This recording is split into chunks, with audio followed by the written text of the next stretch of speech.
Happy Monday, degenerates. Welcome back to the Die Hard MMA podcast. It is pay-per-view fight week. We've got UFC 308 coming up this week, and this card, all those dumpsters we've been jumping in the last couple weeks, they're about to be well worth it. This card is stacked. I will admit, it's a little bit top heavy, but it's also massive. So like the amount of undercard action we're going to get this week is fan-freaking-tastic, just like absolutely beautiful. And some of the lower level fights, the matchmaking is just excellent. Like they're going to be fun fights. There's going to be brawls. There's going to be technique. There's some low level mixed in there. So we should hopefully be able to see a couple of finishes this week. I don't know about you guys. I am missing me some UFC finishes this past week where absolutely everything went to decision. Just drives me up the freaking wall. Don't get me wrong.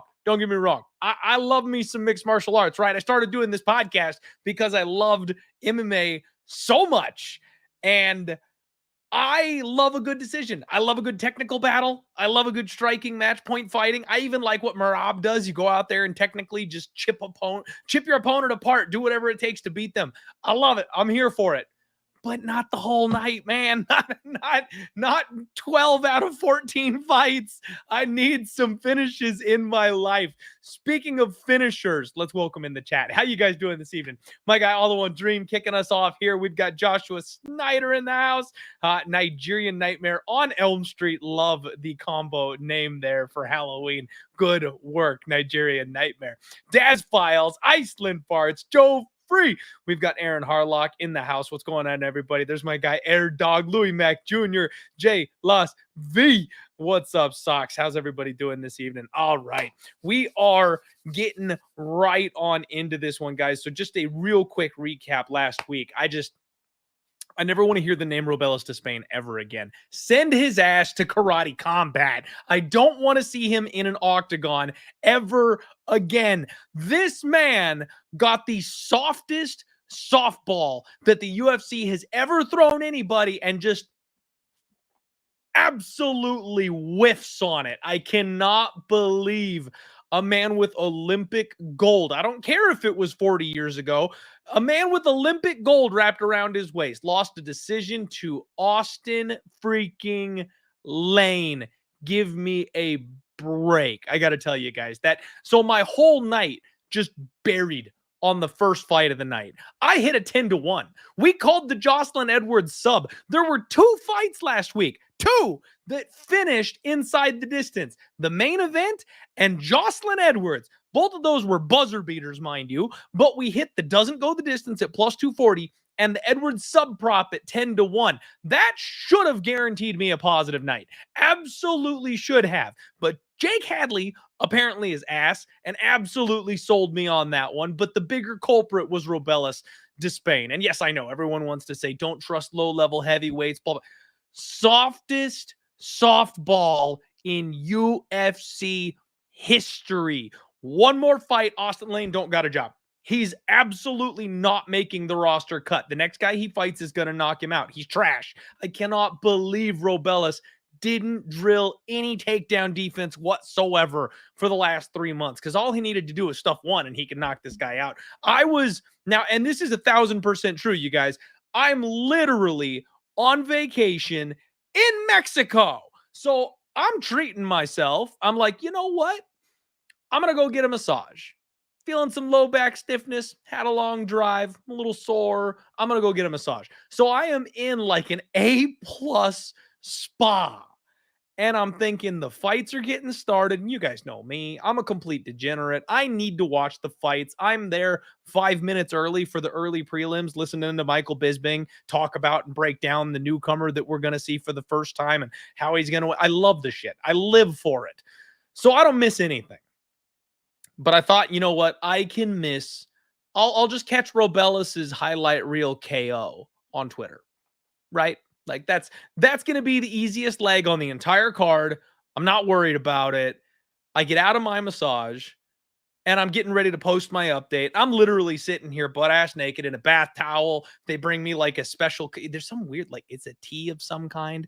And I'm sitting here sipping my hot tea and I'm scrolling and I'm like, Oh my God. Like I almost dropped the cup. I would have gotten kicked out. They would have to clean the glass up and it was purple for some reason, but it tasted really good. I almost got kicked out of the spa for breaking their cup. I could not believe when I saw results Austin Lane by decision. I'm going to have to go back and watch that fight just to cause myself the additional pain. If you ever seen that gif of the guy that like just stands there like this and let somebody kick him in the balls about 20 times. I need to just go through that like that. I need to do that to myself because this is my fault. I did it to myself, but I could not believe that Robelis to Spain lost that fight. So doesn't matter how good the other reads on the card were. Doesn't matter that we hit a 10-1.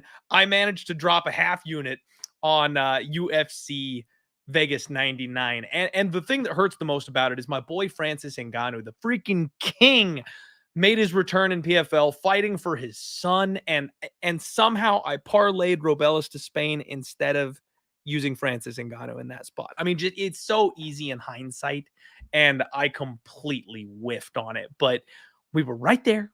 We were right there. We're going to get it on track this week.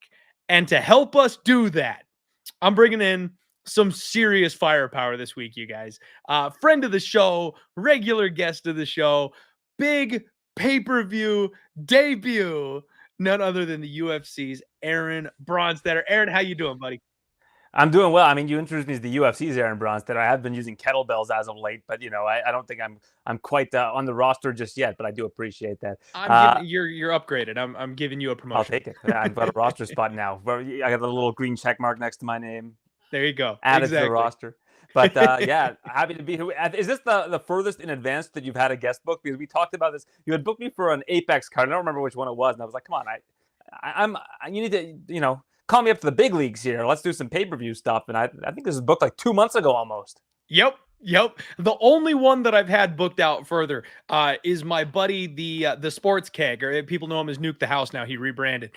He's the only one that I've had booked out further than that. And that's because he spotted last year, like the big blowout end of year card and was like, Clint, bro, gotta have me. And so he called in like 6 months in advance to get down on that one. But he's like a close tie connection there. I've been talking to that guy for just years and years and years. So he pulled on the heartstrings and made sure I locked it in. But you're number 2, Aaron. And I got to tell you guys in the chat, you guys are missing out on the behind the scenes here. True story. So we've had Aaron on the show a couple of times. He's phenomenal. We love having him. The breakdowns are always great. The opinions and information is always top tier. And that's why we love having him.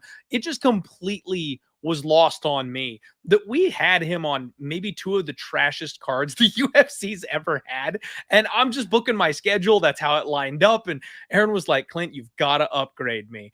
And he straight called me on it. And I was like, oh my Lord, you're not wrong. And so I gave him the pick of the litter. I said, Aaron, you pick the next card you want to come on. And he picked this one. So you guys are in for a treat. Massive card, big names, lots of intrigue, and just a phenomenal guest. So thank you so much for giving me another shot, Aaron. Thank you for coming back and talking about UFC 308 with me here tonight. This is going to be awesome. Yeah, I knew I wasn't traveling for this one. So, I mean, if you want to book Sydney for February in advance with me now, we can do that too. I'm not traveling for that one, most likely. So, I'd like to break the other guy's record, but you said 6 months, and I think that's only 4 months from now that they're in Sydney. So I still won't break the record, sadly, even if we book that right now.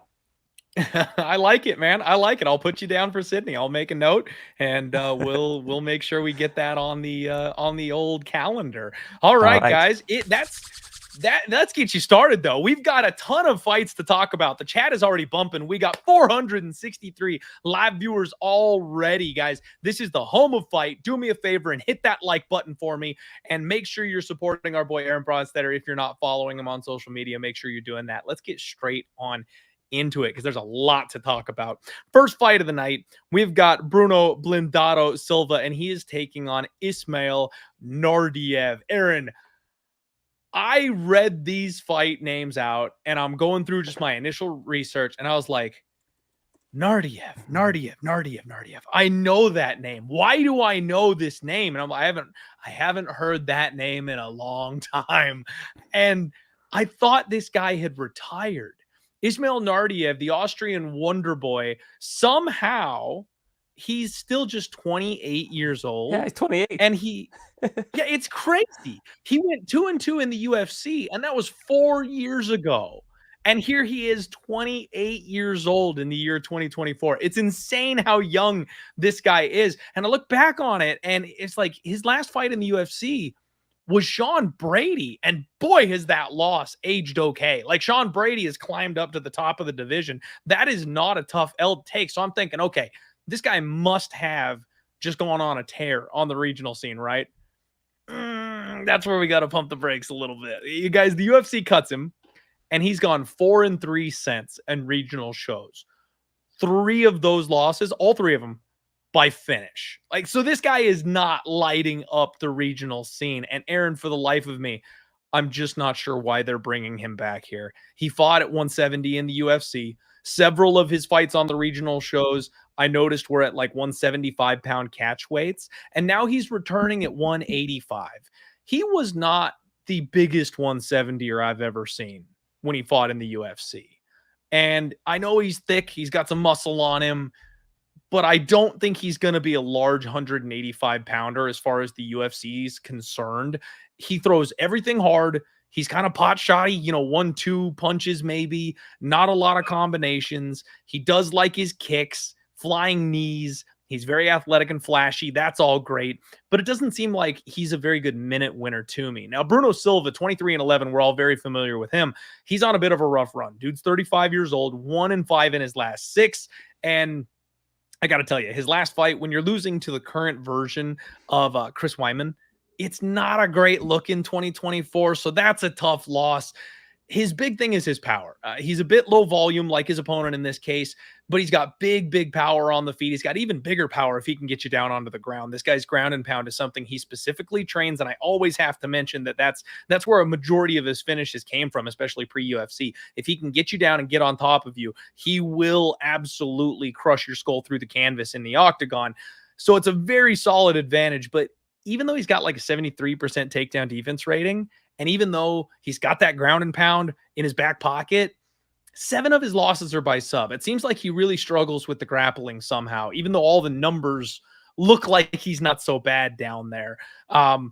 It's a tough fight to call to kick our night off. One that I think probably should be violent, which is really why it's here in the first place. Ismail Naurdiev somehow making his UFC return is a -155 favorite here. Bruno Silva, the +130 underdog. Aaron, what do you make of this first fight of the night? What I'm curious about is, why is Blindado the underdog here? Like, did this open with him as the underdog? Because listen, you say 1-5 in the last 6, but there are a lot of circumstances that we need to discuss, like when you look at this. So the first of those fights that we're looking at, if we're looking at 1-5 in the last 6, is Alex Pereira. Okay, he lost the decision to Alex Pereira, so he actually went the distance with him. Then he gets choked out by Gerald Meerschaert, which most people tend to get choked out by Gerald Meerschaert, but a fight that, on paper he probably should have won if you look at the odds. Beats Brad Tavares, first round KO, a guy who's very durable, and Brad Tavares doesn't get knocked out by nearly anybody. Then choked out by Brendan Allen, again, overmatched. Fight after that, stand-up fight against Shara Magomedov. Basically similar circumstances to Alex Pereira, where it's a guy that's just going to stand with him, and Blindado is not really going to mix it up. He's going to try to stand with the guy, and Shara Magomedov's an elite striker, right? Like that's what his bread and butter is. So he's not going to challenge him on that perspective. And then the Chris Weidman fight, you mentioned he lost to Weidman, but that fight should have been, you're going to have to hear me out here, that should have been a Blindado, either a draw or a Blindado win, and I'll explain why. So they give Chris Weidman a TKO win after he pokes him in the eye to a point where the guy might have needed to get his eye removed. Like, his thumb is right in there. It was awful. A terrible eye poke. And the ref calls it a TKO. Like, you have the technology to look at this. So then they go back and they say, well, the officials have actually changed it. It's not a TKO anymore. It's a technical decision, because if somebody can't continue doing an eye poke, what you do there is you stop it and you go to the judges, and whoever's up at that point in time gets a decision. However, if you're a referee that's doing your job and there's an eye poke that's that bad, you're deducting at least 1, maybe 2 points because of the eye pokes leading up to that other eye poke. Because remember, he was poked in the eye several times in that fight. And that's why I say, with point deductions, you're looking at maybe a draw or even a win for Blindado. So that's just bad officiating overall. And, like, So we need to have a referendum on how we look at that fight, because Weidman was up on the cards. You know, you have to give him that. It's not like he was losing the fight, but at the same time, we've got all these different eye pokes, and like you look at a guy like Yusri Balgauri on the Contender Series, doesn't get a contract because of a bad eye poke, and it took him too long to finish a guy. Like, if we're gonna criticize people for eye pokes, like Chris Weidman should be open to criticism for that particular fight, because he poked him in the eye several times, including a really bad one that basically caused the fight to end. So if you look at the 1-5 there from Blindado, it's not a terrible track record overall if you look at the circumstances there. Naurdiev's 1-2 in his last 3, and he's fighting in Brave FC and losing 2 of his last 3. So you're going to put that guy, who's a natural welterweight, as a favorite over Blindado, who's still a capable, competent fighter? Give me Blindado all day with those circumstances. And I know that there's a lot of dissection for our very first fight there, but that's how I see it. I think it's fine. I think it's absolutely fine, Aaron. And need I remind you, this is the diehard MMA podcast. People tuning into this show want the in-depth. We're looking for the long-winded breakdown. Everybody else has a time limit. We're going to talk until our jaws fall off here. So I love it. And you hit a ton of points, guys. You may need to bookmark this one. Go back and listen to that again, because Aaron absolutely nailed all the extra points on this one. I want to tell you, I actually bet Chris Weidman in that last fight. He was a big underdog, Aaron. I want to say he was about plus 230. Plus 220. Yeah, something like that. 220, 230, yeah. Yeah, plus 220, plus 230. And I bet on him in that spot, thinking the grappling advantage, the wrestling, he would take that to the bank. And the real hairy piece of it is, I said, if this fight is close, they're going to get Chris a win in his backyard. So if it goes to a split or something like that, Chris is getting the nod at home. I was losing my stuff when he had all those eye pokes, because I thought we were getting disqualified. I thought we were going to a split. I thought we were getting a point deducted and we were going to lose a technical decision. I could not believe how lucky I got cashing that ticket. So Aaron, I am 1000% right there with you. And I think Blindado's the side that you've got to be. Now, shout out the chat. We've got a super quick and sharp chat on this one. Our guy JB mentioned that Naurdiev opened a plus 130 underdog in this spot. So the early money has come in on Naurdiev enough to make this line flip. Unless Bruno is sick, unless he's totally checked out, like somebody's got to have some like inside injury information, something like that. I'm with you. I think the bookmakers got it wrong. I'm sorry. I think I've got the bookmakers got it right. And Bruno should have been the favorite all along. The bettors have flipped this line. I don't understand why. I can explain. I can explain it to you. A guy whose last name ends in IEV, fighting in IEV rather, fighting in Abu Dhabi, people just autoclick. I mean, it's probably as simple as that. That's true. I mean, but this guy looks up to Wonderboy. He's more Wonderboy than he is Khabib. He's not going to be taking down Bruno Silva, rinse and repeat. That's never really been his game plan. If he's got that in his back pocket and has lost as many times as he has to this point, and then suddenly pulls that card on his second UFC run, I will be very surprised. Yeah, I'm with you. I'm with you on that. I don't think that that's probably not his prevailing strategy going into that fight. You wouldn't think so. But I'm glad we're lining up here. First fight of the night, dog. And honestly, Aaron, because this is such a big, gigantic step down in competition for Silva, I think he might finish him. I know the finishes have been really hard to come by in the UFC in 2024. We're seeing decision rates just skyrocket through the roof. I talked about that ground and pound before. I think if Silva gets on top of this Naurdiev guy, that he's going to sleep. He's been finished on the regionals by guys. I think Bruno Silva is a massive step up, and he should probably be able to get him out of there. Yeah, I think that's a fair way of looking at it for sure. I think that Blindado has shown finishing ability in the past. And Naurdiev also, if I recall, kind of showed a propensity to slow down as fights went longer. Mm-hmm. But I haven't seen Naurdiev fight in several years, so that could have changed over time. Well, to be fair, the sample size is pretty rough as far as seeing what he's capable of recently, because I did go back and I rewatched that Sean Brady fight just to remind myself what he looked like the last time he was in the UFC. He slowed down massively. Now, granted, a guy like Bruno is probably not going to be pushing the offensive grappling, but like we mentioned, guys, since he got cut, his very first fight on the regionals did go a full 15 minutes and he won a decision. He had one other fight that went a decision. Everything else, win or lose, has been round one. Like, he hasn't shown us that his cardio is any different. So unless it's a weight cut thing, and now that he's at 185, he's just a new man because he's got, I don't know, more air in his lungs and more blood in his head. I'm not going to count on him having better cardio here. Yeah, and I just know the type of fighter that Blundado is. He's going to walk forward, pressure, especially against the guy who utilizes a karate stance. Like, that's usually the best way to beat a guy like that. And if he's going to do that, that can be almost as exhausting as, having to fend off grappling. So we'll see. I like your read on that. I think that if you can get a good number on, a Silva KO prop, more power to you.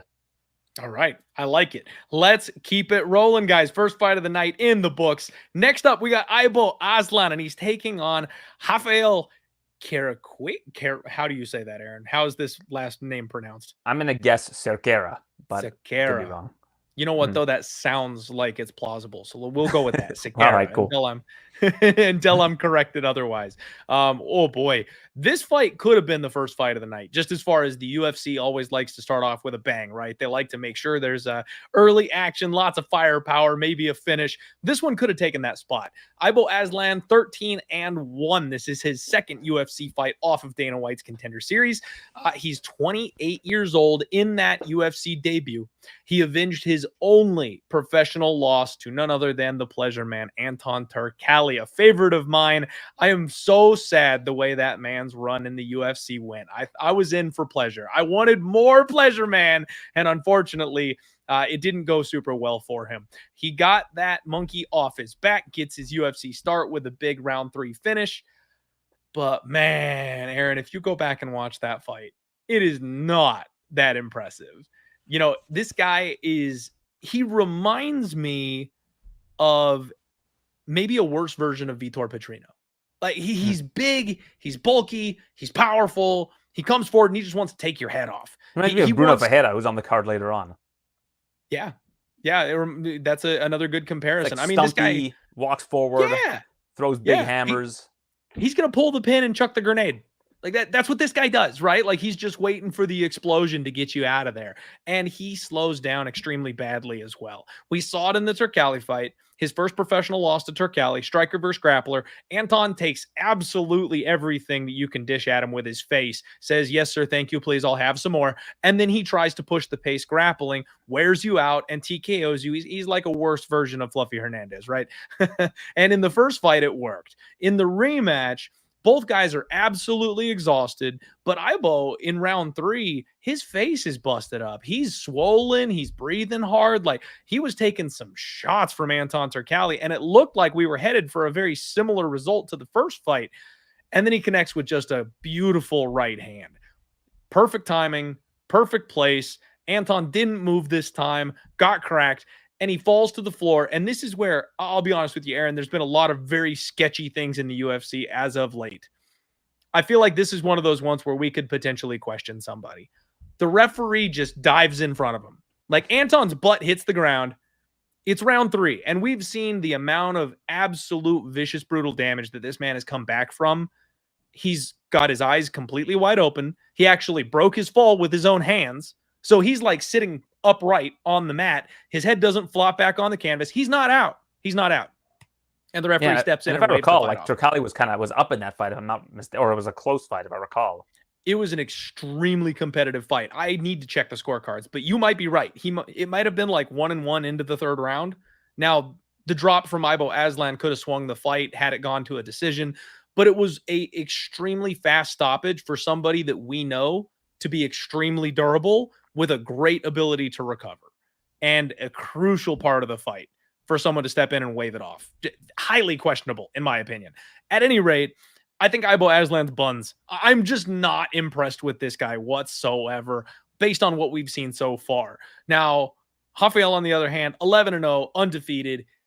He was attempted to be booked for Dana White's Contender Series a couple different times, and it seems like that fell through. He's 34 years old, so they're just giving him his shot. I guess that makes sense. He's past that point of kind of earning his slot on Tougher Contender or something like that. He's been fighting for this promotion called Demo Fight, which frankly I had never heard of. I had to go back and like look up some of their videos and stuff like that, and they're setting up a makeshift cage in like a high school gymnasium, man. This is like a low level fighting organization. Apparently this guy trains with Jailton Almeida. he's very flashy. He's light on his feet. He bounces around, and he is basically all moments. Big spinning kick, spinning elbow landing to the face. Like he's knocking people out, but it's all just one big motion, and he's kind of whiffing on everything else otherwise. I think both these guys are terrible, Aaron. I'm not sure, besides filling out a card, what this guy is doing in the UFC. I know he's 11-0, but it's one of the most padded records I've ever seen. I think I'm going to pick Ibo Aslan just because the way Rafael has like tall man defense, he kind of steps back and leaves his chin up. I think Ibo's going to have a heyday with that. But frankly, either one of these guys could get caught and put away. And this is the lowest level fight on the card. I'm probably not betting it, but I guess I'll pick Ibo Aslan. What about you? Yeah, the one thing I would look at is kind of the narrative game here. And like the over 1.5 is plus 145. And the reason why I look at something like that is because whenever you see these guys, and Aslan I think is a good example, they get to the UFC and they have to fight better competition, and fights just tend to go longer, right? Like we've seen the gloves lately haven't been amounting to that many knockouts. This past weekend's a good example of that. So if you just play into a bunch of different narratives here, I can see the over 1.5 happening fairly easily here. And another reason why I bring that up also is like, if you look at Anton Turkalj in the last fight against Aslan, like Turkalj in his 3 fights prior to the fight against Aslan got finished in the first round on 2 occasions. And Aslan's like throwing absolute hammers and still can't get Turkalj out of there. So like when you're a guy like Aslan and you're having a lot of success and you're being the hammer and not the nail, like, and same with Cerqueira, like it's the same sort of thing. You're the hammer, not the nail. Like it's very easy to get these fast finishes, but when you get 2 guys that are the hammer, I think that you can take a look at that. And if you're only getting a 1.5 number, I like that at plus 145. I think that's a possibility of something that can happen, because if there are 2 guys that both get quick finishes, like look at the Robelis and Lane fight this past weekend. I think fight goes the distance was like plus 800 or something like that. Unreal. So yeah, like I'm starting to look at some of these 1.5 round numbers with the new gloves, and it seems like a lot of those are going over. So I'm going to just play that narrative because I don't know enough about these 2 fighters to really have a strong lean on the matchup itself. Like I think that if you're putting like serious money on this fight, you probably got to check yourself a little bit. But I like the over 1.5 at plus 145. I don't mind it. I don't mind it one bit. We are seeing that a lot. And the one thing I will say about Ibo Aslan is, he's got those neck muscles, right? Those guys are tough to knock out. So even if he does catch something, I wouldn't be surprised if he can eat a shot or 2 and just kind of keep coming. So yeah, I don't mind that look whatsoever, Aaron. Good call. The MMA upside, I have to apologize.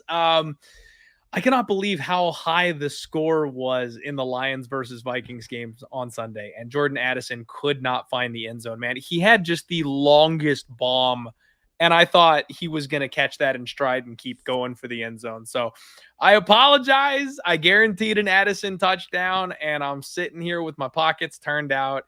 That was all by me. Sorry about that MMA upside if you tailed it. But hey, hell of a game, though, if you were watching it. That was a fun one. Next fight up, we've got Rinat Fakhretdinov, and he's taking on PFL standout Carlos Leal, the Lion. I am so excited for this fight, Aaron.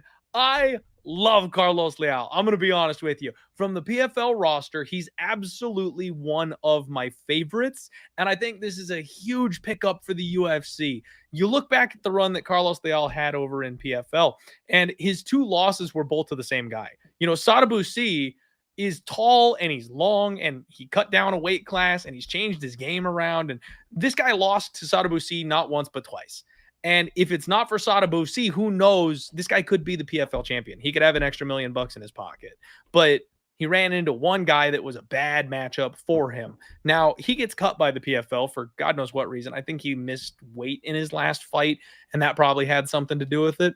But he goes out to the regionals and just gets immediately right back to work. Dude is 30 years old, 21-5. He's built like a brick shit house, massive back on him, and he's extremely physical, Aaron. This guy can wrestle his ass off. He's got great cardio. He can push a pace. He hits hard. Like, I think he's got all the tools. He's only been finished once in his entire career by sub early on in his run. So I like Carlos Leal. I love that he's getting the short notice opportunity to step up here. And for you guys wondering, this is a short notice fight that he's taking. However, apparently he was actually already booked. So he's not short notice as in rolling off the couch. This guy was ready to fight. So I think that's a little mark in his direction that we need to keep in mind here. Rinat Fakhretdinov, 23-1, 33 years old. So he kind of is what he is. He's one of those guys at this point. He's on a 4-0-1 UFC run. And his last couple fights have been very questionable. He had the draw with Elizeu Zaleski dos Santos and then the split decision with Dalby in his last couple fights. So monster grappler, just absolute monster. Starts fast, mauls people. He just wants to club you with these big winging power hooks, put you on the defensive, and then he'll pin you up against the fence and drag your ass to the floor. He'll do the Dagestani handcuff. He'll get on top of you. Like, he's a vicious, brutal finisher from top position. He averages 4.43 takedowns per 15-minute fight. And he lands at a 46% accuracy. So incredibly high pace for shooting takedowns and gets dang near half of them. That's impressive. But that also lets you know that he doesn't necessarily keep everybody he takes down on the mat. And that's where he gets into a little bit of trouble. The last two fights that he was in, Aaron, they looked very, very similar. And I talked about this on the Nicholas Dalby breakdown. He kind of got exposed against Elizeu Zaleski dos Santos. Dang near got finished in that third round. Couldn't keep Elizeu Zaleski down. And then as he started to tire himself out, continuing to push that pace, he just don't got it on the feet. You know, early in the fight, he's got that Benoit Saint-Denis type of power where he's just big clubbing, not a ton of technique, but he'll hurt you with it. Round two, he's kind of whiffing on those shots.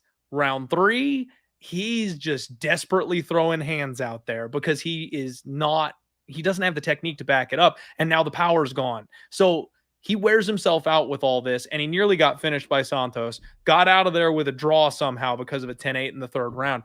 Dalby was essentially the same fight, just less dangerous. So he ends up winning a split, but it's the same thing, Aaron. You get to round three, and in the final minute of the fight, Dalby's got this guy on skates. I mean, he's completely gassed, mouth hanging open, and he's just winging hooks, like doing everything he can to keep Nicholas Dalby away from him for the final 30 seconds of the fight. He's not trying to land anything. He's just trying to keep Dalby, about 5 feet that way so he can get to the bell. I want to fade Rinat Fakhretdinov so badly because of that. Because you need to have a guy with cardio to pull that off. And by the way, guys, must mention, he was originally scheduled to fight Nursultan Fraziboev in this spot. And I would have loved to have just pounded Rinat Fakhretdinov against Fraziboev because that guy's an absolute bum. I know everybody thinks I'm wrong, but I'm not. Now we've got Carlos Leal, and I'm tempted to go the other way, Aaron. I'm tempted to go, you know what? I don't think people understand how good Carlos Leal might actually be. And if he's another one of these guys who can take that early beating, I think he can flip the tables on Rinat Fakhretdinov. I think he can make this fight very competitive. I think he might be able to finish this guy in round three because we've seen him try to pull that off against the guy like Sadabusi over in the PFL. He can go a hard 15. He's never been knocked out. He can wrestle. He can get up when he gets taken down. He's strong. I kind of like a dog shot here. I am very tempted on Carlos Leal. What do you make of this fight, Aaron? If you wanted to take Leal in round three, I wouldn't fault you. But I'm saying this as a guy who took Dalby by decision against Fakhretdinov in the last fight. Like I know exactly what the MO of Rinat Fakhretdinov is here. But I think at minus 165, you're getting kind of a gift here on Fakhretdinov. So hear me out on why. Like I've watched Carlos Leal's PFL run. Like I know how good this guy is, but this guy's never fought grapplers. And the guy that he was supposed to fight in his the matchup that he had lined up was a guy from Kazakhstan whose last win came because he was being choked out and his opponent bit his ear and got disqualified. Like he was going to fight a guy and after that win lost 2 in a row. Like he wasn't training to fight a good fighter, like a seasoned fighter. And Fakhretdinov, we know what this guy's going to do. Gas tank, wrestle, rinse, repeat, chain wrestle. And I just haven't seen Carlos Leal defend that kind of a fighter before. And I know that Fakhretdinov can go 3 strong rounds if he's able to continuously get success with the takedowns and get that control and then, get Leal down, pitter-patter punches, keep him down. And that's what I think is going to happen in this fight more often than not. So I like Fakhretdinov here. I would take Fakhretdinov by decision if you can get it like plus 100.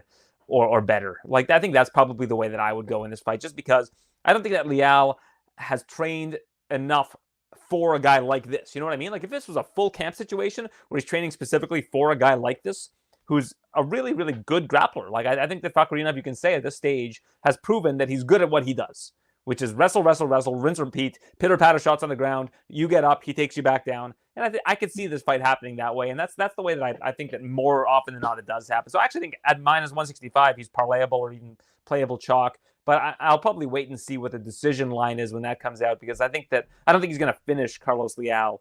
So another angle, if you want a good one, is you take Leal.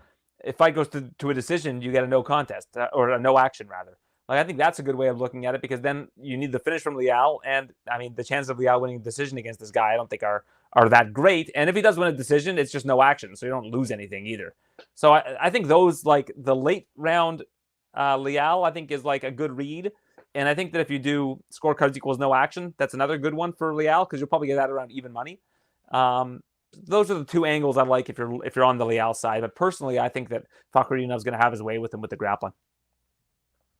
Okay. All right. Little bit of disagreement here for you guys. I know you guys always love when you get the opposite take strong like that. I'll be honest with you, Aaron.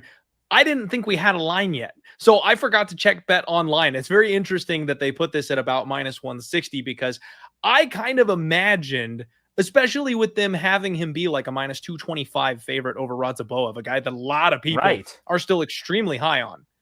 That's why is he only minus 160 against Leal? And I think it's because people like yourself that really know the sport know what Carlos Leal brings to the table. Like when this fight came out on social media over the weekend, people were like, "Oh, Carlos Leal, it's so exciting!" And I get it, because Carlos Leal's a great fighter. But again, I just think you have to look at what Fakhrinov's good at, and we don't really have a great track record of Leal against that sort of fighter. He never fought like Magomed Karimov, for example, in the PFL, right? Even though they're in the same division. So we don't really have that kind of a sample, and that's the thing that scares me off of taking him. This is a big step up for Carlos Leal. And I feel like, I don't know, just eye test. I feel like I've seen what I need to see from him to feel like he belongs in the UFC, at least at this level. This will be a great test. And you know what? Another angle we can take on this is the live bet. We might want to just keep our hands in our pockets until we see what round one looks like, because you sure might get a good number on Carlos Leal by decision or something like that pre-flop, but he could get rinsed here. There's a chance he's just not ready for this level, and maybe Sadabusi is not UFC level, because we're talking PFL to UFC. Look what Francis Ngannou just did this past weekend. They made such a big deal about Renan Ferreira being the guy, being the God Slayer, having him be able to challenge Francis because he took the #1 spot in PFL, and Francis absolutely washed that guy. Francis took him down whenever he wanted to. And then as soon as he did, it was over. He pounded him unconscious in the first round. It was not close. And so maybe Leal is not as good as we're seeing, but that's based off the competition he's fought to this point. And we're not just completely nullifies him. There's a chance that's happening. So I'm not ready to jump in feet first. I would if I was getting like a plus 200. I thought this was going to be a very wide line, Aaron. I'd be happy to go to war with my guy Leal with a big, sexy plus number. Without that, not quite as interested. Maybe we live bet. We'll see what happens throughout the week. But I totally understand what you're saying as far as the Fakhrinov side of things. All right, guys, we are moving right along. There's 860 of you live right now watching this bad boy on Home of Fight. Make sure you hit that like button, subscribe, check out the links in the description below, and check out my man Aaron Bronstetter. You know who he is.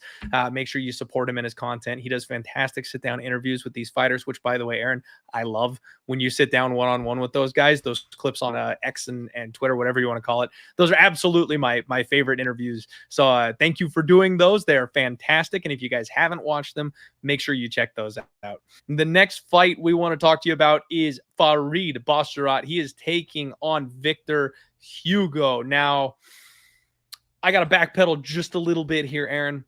Whenever siblings are in the UFC, one's always better. They're never the same level of fighter, right? There's the A side, the B side. And since the Bash Bros have gotten to the UFC, I really thought that Javid was the upside Basharat brother. I mean, I don't know why, looking back on it, They're very similar skill sets. They fight very, very similarly. But I really thought that Javid was going to be the one that kind of stepped out and was head and shoulders the better of the two. Looks like Farid might actually be that guy. So a little bit of a swing and a miss there by me. They're training at Extreme Couture, I believe, at last check. No, they're in Florida now. They moved to ATT. Oh, they're in Florida. Oh, good to know. Oh, man, my guy JB coming in saying that Renat opened -500. See, that's more what I was talking about there. That's where I would want to bet Carlos Leal. Interesting. Thank you for the heads up there, JP. So back to this fight here. Well, okay, so I'm sorry, Aaron. You said they moved to Florida. What camp are they fighting out of? I think they're at ATT. I think both of them have moved to ATT. Okay. ATT is a wonderful place for these two guys to be. The way they chain their game together, it's incredible. They know how to use their height and reach, and that's not an easy thing to do. You get plenty of tall fighters that don't know what to do with it. These guys know what to do with it. Long jab, good footwork. They just kind of glide around the cage however they want to. And then they've got phenomenal wrestling to go with that. So once they feel either uncomfortable or if they want to mess with your rhythm or your timing, they can just hit a blast double leg out of nowhere right when you get your weight slightly over your feet. Right when you come forward and decide to step down on that punch, they're ready for it. Boom, you're on your back. They're phenomenal grapplers. They do tend to go to decision a lot, mostly decision machines, but they're these guys that know how to win. And I think especially for us talking gambling, that's where you want to be. You know, I talked about that with Brad Katona, who did Canada proud last week, if I might say so here, Aaron. Even in a loss, I felt like he fought his ass off in that fight. A guy that knows how to win. Like, he doesn't necessarily go out and brawl unless he has to, but if he has an opportunity to find a way to win with a jab, he will. If he can wrestle and win, he will. And that's what the Bash Bros do. They do whatever it takes to get their hands raised. And I like that. The Taylor Lapilus win that Farid is coming off of is aging phenomenally. Lapilus looks incredible. This run that he's on in the UFC is really solid. So this is a fight where it almost feels like a showcase spot. You know, I don't know that Victor Hugo is a step up from Taylor Lapilus. He's 25-4. He's 31 years old. And I will always shout this man out for having just the coldest Tapology picture of all time. You know what? And I actually have it for you guys this time. His opponent is like wiped out cold behind him, and he's posing for the camera. That's nasty work.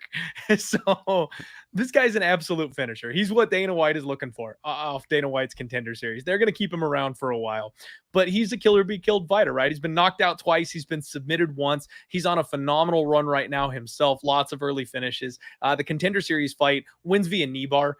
I thought he was absolutely wiped in that spot, Aaron. He looked like he was gassing out. He puts everything he's got into an early finish, whether it's on the feet, whether it's grappling. He's always looking for that window to take his opponent out of there. But he was donezo in that fight against Torres on Dana White's Contender Series. And then his opponent makes just the wrong move, snatches a knee bar, finds his way to a finish, and it's over. So all props to the guy for finding a way to get a win. But what I saw was a guy who's finish reliant. I saw a guy who doesn't have the best cardio. I saw a guy who doesn't have a plan B if his plan A doesn't really work. Now, he did get a decision win in his next fight against Pedro Falco, I believe is how you pronounce that. I'm not overly excited about Pedro Falco. That fight really means nothing to me. Frankly, I don't think that means a lot. So Farid all day for me. I think he's worth a parlay piece. It's probably by decision, but I wouldn't be shocked at all if we saw a Jocelyn Edwards late round submission or, round 3, something like that, because the whole thing I said with that fight, Aaron, was people tap when they're tired. If you get a fighter who can't go a hard 15 minutes versus a fighter who can go a hard 15 minutes, I believe Edwards is a BJJ blue belt. She's either blue or purple. And her opponent on Saturday was a black belt. But at the end of round 3, when you're looking for your weight out and the other girl's just beating the brakes off of you and hitting you in the body, you're going to tap. That's how that works. I think that might work here as well. I think Farid can finish Victor Hugo if he's just absolutely exhausted in the 3rd round. Decision probably most likely, but I need to look at the numbers. We'll see what we got. But I like Farid a lot in this spot, Aaron. What about you? All right. So Basharat by decision is -175. So that's the most likely outcome according to the books. But you want an even better number. Over 1.5 rounds, -145. You take that over all day. because then you're covered. Wow. You're kicking for coverage. You're getting a sub in the second half of the second round, a sub or whatever knockout third round. You got a Hugo situation where he pulls a rabbit out of his hat. I like the over 1.5 at -145. Like, enough said on that, right? Like, the where are you finding sub, that 145, Aaron? I'm on fightodds.io, and it says that's what the number is at both BetOnline and Bovada. Am I wrong on that? Yeah, so BetOnline's got over 2.5 at -220. So that's a bad number. Do they have, so does Bovada or BetOnline have -145? Yeah, I guess so. That must be a bad number, right? Because over 2.5, you're right. It's like -240 in some spots. Yeah. So then fight odds. So disregard fightodds.io. I don't know where they're scraping their data from, because hey, but if you've got fightodds.io, you get that 1.5. If you can get that, if you can get that over 1.5 at -145, run, take that money. Yeah, take that. Okay, so let's disregard that, and I will ignore that let's rewind as if I never said anything. But yeah, I think Basharat wins by decision -175 is it's solid, but I think Basharat by submission at +275 might be a better number. I mean, he's been good at getting submissions. Silva, like you said, is kind of a live by the sword, die by the sword fighter who tends to, come flying out of the gates. So I think maybe that would be the best way to play it. If you're looking to take that number down from -600, right? Because Ferreira has shown he's very good at getting submissions and very opportunistic. So maybe that's the better value for this fight, is you can take the +275 on sub. That's like nearly 3-1, right? Like, that's a pretty solid number for an outcome that I think is fairly likely in this spot, with him being, again, like a -600 favorite in almost every spot. Yeah. No, I don't mind that whatsoever, and I really don't. The only problem for me is I am extremely suspect of these finishing props right now. Like I said, last week we had two finishes. One of those was a women's MMA third round submission stoppage. Thank you, Jocelyn Edwards. But you know what? And we've been seeing a lot of submissions lately. I've noticed. Like, I've noticed that in recent fights, you're seeing more submissions than knockouts that we're accustomed to. I think, like, on a percentage basis, I'd have to look that up, but it feels to me like we're seeing more submissions than ever, rather than KOs and TKOs. So knockouts again, are down the gloves somewhere in submissions. In the ballpark of 10% across the board. Not KOs are just down. Now, if we're just gonna, I'll switch hats here for a second, right? Let's go with the tinfoil cap here for this one. Aaron, I've got a bunch of people with a bunch of different opinions. My guy here from Home of Fight, Hejad Picks, he did a whole thing on the gloves. Changing over from the gloves, and some of the fighters, I guess, said it feels like even though they're lighter, they still somehow pad a little bit better, so it's softening the impact. But if you follow anybody from, gambling online, you guys know Luca Fury. He's talking about how what people are missing is this is actually a USADA issue. And since UFC has changed over to their new anti-doping or whatever, they're not really doing jack. They've caught a couple people that were retired or, stuff like that. Like, it's all for show, essentially. And these new upgraded PEDs that they've got are increasing fighter durability rather than increasing finishing power. And I've got another guy that was talking about how it's actually game planning. And it's because a lot of fighters, even though Dana White and Dana White's Contender Series are all about finishes and how quickly can you impress me and go for it, a lot of fighters are now fighting not to lose. Instead of going out there and going, you know what, let me just bite down on my mouthpiece and take my shot to win, they're going, I know I'm going to lose, and I'm going to drag this out and try not to get hurt. And I think all of these are extremely plausible. I'm sitting here and going, holy crap, like, we've got 3 or 4 different ideas of why this is happening, and all of them sound incredibly plausible. I don't know what the answer is, but what I do know is we need to catch on to this. And the people that already have are piling money betting decision props and betting submission props, because knockouts just aren't happening. Do you have a hand in one of these pots? Do you feel like one is maybe more so than the other for these theories?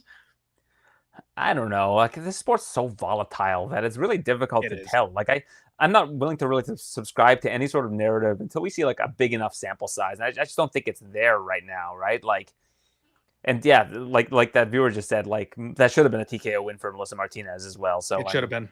That was just a bad call by Keith Peterson. For the audio Dominic Cruz licking his chops. Oh my gosh! He screwed up. For the audio listeners, my boy Pepe Silva in the chat said Melissa Martinez got robbed of a TKO win, and that's 1,000% correct. 100% true. She took a body shot that absolutely froze her, and the referee thought it was a low blow, stopped the fight. They reviewed the footage. In MMA, honestly. Oh my God! Could you imagine just a little red flag they can chuck in the middle of the cage? Yeah, one per fight. You can call for a coach's challenge. Oh my Lord. That's the last thing we need. Fights would get so slow. More slow. Oh my goodness. But I mean, at the same time, how can you argue against it though? You get a call like that goes against you, like fight should have been over. I think you should be able to throw it like if a fight is like if it's already stopped at that time. Like you can't throw it into the cage during action.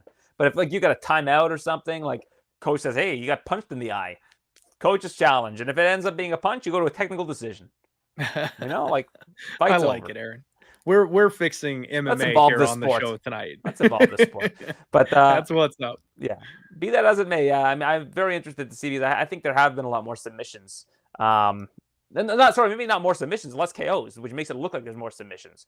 But I don't think that submission finishes have changed at all with these new gloves. So again, I think Basharat, that's like a very clear path for him. And he submitted like who was it that he subbed with a head and arm like that? It was somebody like quite good on the ground. Rodriguez, I believe. Yeah, Clayton Rodriguez. Like that was I thought that was a very surprising finish against the guy as good as Clayton. So you just never know. But I think that's a solid path for him. Yeah, no, I think he's very capable, and training at ATT is definitely going to help that skill set. Those guys are ground game specialists over there. So I do not hate it, Aaron. I would be, hey, if we can just join forces here, you and me, round 3 sub. Let's see what that number looks like when it comes out on DraftKings and FanDuel, because that might be the way. 1,200 or something. Yeah. Yeah. Let's take a shot this week, folks. All right, next fight up, we've got the return of Beast Boy, Huggy Bear himself. He's coming back around, filling in on short notice, taking on the African Savage, Kennedy Nzechukwu. And what a weird fight, Aaron. Like this, everything about this fight is just so awkward to me. We've got one of the tallest guys on the roster taking on the shortest heavyweight, one of the shortest guys on the roster, and you're going to have Barnett outweighing the guy who's got like 6 inches of height on him by a good 40 pounds. I mean, it's wild. Kennedy's finally moving up to heavyweight. It's something him and Span were talking about. And it's funny, you go back a couple of fights and Span was saying how he wanted to take the title at 205 and then vacate it so that Kennedy could get the title at 205 and he would move up to heavyweight because he's the bigger one. Well, Kennedy's struggling at 205, so he's making the jump to heavyweight, where Span finally got the monkey off his back and is sticking around in the weight class, I guess. So the plan is not going the way that they expected it to. Kennedy is a fighter that I've had success both for and against. 12-5, and I like a lot about his game, but it seems like he's really regressed in his last couple of fights. I mean, his wins really are only against the absolute bottom tier, man. It's rough over here. Carl Roberson, Ion Kutalaba, and Devin Clark. We cashed the sub prop on that one, though. Just beautiful. I think it was like 12-1. That was a good night. But besides that, he's losing to Dawoon Jung. He's losing to Nikolai Negamarianu, my absolute favorite hammer. The guy does nothing but walk forward and wing punches. Got knocked out by Dustin Jacoby. And then most recently, the gross, greasy, disgusting win over OSP. Loss. The split decision loss to OSP. The loss that tricked a bunch of people into betting OSP against none other than Ryan Spann in his next fight. That fight was Spann by sub. That was one of my dart throws for that event. Beautiful, Aaron. That was like plus 600. I got frozen. Paralysis by overanalysis for me. I did not bet OSP, thank God, but I warned everybody on that one that more than likely Spann early KO, but I didn't want to bet Spann though. So yeah, I ended up passing on that one. Spann's a submission guy. Everybody thinks Spann's this KO. Spann's been a submission guy for his whole career. Yeah, he does. He's got one of the best guillotines in the game. Jumps the neck, grabs on that division, hurts people, and then grabs the neck. I love it. The club and sub is beautiful. Real quick though, Aaron, we've got Jiggy Man in the chat saying, cut the app and give us your picks. Hey, did you see the title of the show, Jiggy Man? Get jiggy with it, or get the fuck out of here. This is the Die Hard MMA podcast. If you don't want to listen to a fight breakdown, you're in the wrong place, my man. And no, COD Live says ban incoming. No ban. Spam, racism, hate speech. Those are the things that'll get you banned. If you want to talk shit, you can hang out all you want. I don't care. Just letting him know, because you're just gonna get it back from Clint. Yeah, grab a snack. Grab you a shot of Fireball. Come hang out. So yeah, man, this fight, it's tough. It's tough all over, because Kennedy just seems like he's headed the wrong direction for a guy that's 32 years old with the frame that he has got. He's headed the wrong way. And this might be the best fight possible for him moving up to heavyweight. Chris Barnett has had just a litany of issues outside the cage. Poor guy. He's 38 years old. He's in the wrong weight class about, 4 times up? Like, I have no idea how he weighs this much and is as short as he is, but he's made a career of it. He is the most unlikely athlete you have ever seen, capable of doing front flips and getting all 320 pounds of him up into the air on a whim. Like, it's insane what this guy can do. Spinning heel kicks. I mean, he is unnatural how athletic this tubby little fat man is, and I love it, and I'm here for it. The gif of him taking the beer from people on the way out after his KO win over Jake Collier just will live in infamy. I'm forever a fan of Beast Boy. He's alternated wins and losses in the UFC. Both wins are coming by KO. Not both losses coming by sub. Sorry about that. Martin Boudet was a decision, but he did get beaten up pretty bad in that fight against Martin Boudet. I think if Kennedy comes in with the right game plan here, Aaron, this fight probably looks easy. He's so much taller. He's so much longer. If he just does that step-in knee and uses that teep kick and throws that jab out there, I don't think Chris Barnett's ever going to get anywhere near him. And I just think he won't be able to catch him. You know, we're in the big cage. Kennedy's going to have plenty of room to use his footwork and move. And if he takes the same approach he did against OSP, I think it will work on somebody this much shorter than him. But Kennedy is so fragile, and his entire game plan has always been Homer Simpson. He wants to shell up, tank everything that you've got, and then step forward and counter, and then just break you with that pace and pressure after taking what you had to offer. And that's starting to fail him. You know, it was a big red flag when Dawon Jung KO'd him like through the guard with that elbow that he landed. This guy doesn't have the durability to hold up. So I'm going to pick Kennedy Nzechukwu to go ahead and win this fight, because he's a massive favorite. He's got all the tools. He's younger. He's more skilled. He should.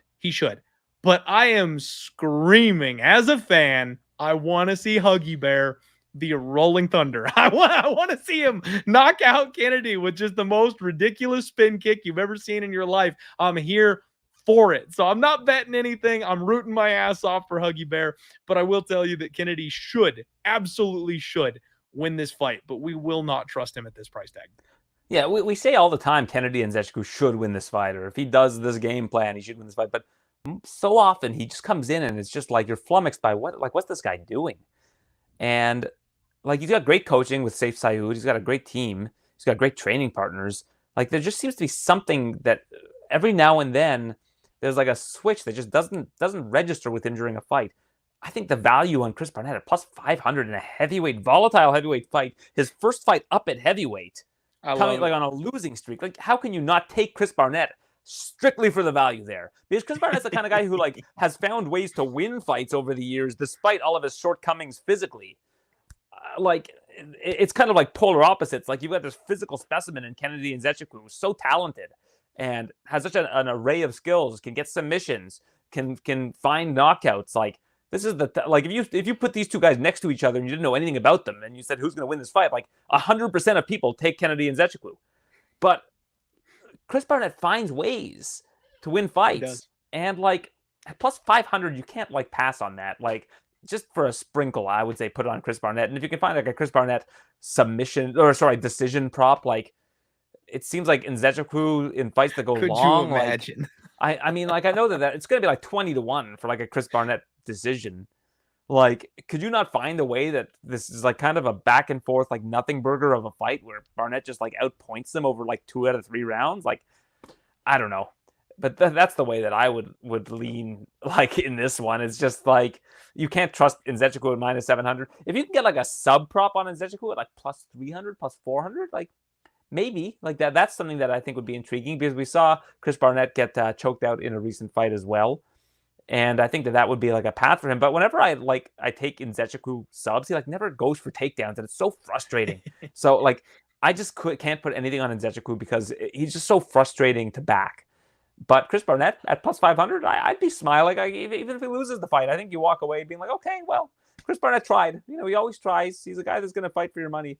So that's the way that I would look at this particular fight. There's no other props. I mean, the over 1.5 at plus 120. Like, it's enticing, but then you look at Chris Barnett, and he's always lost. He's lost his 3 fights. Like, he has 3 fights in the UFC that ended like just before the 2-minute and 30-second mark of the second round.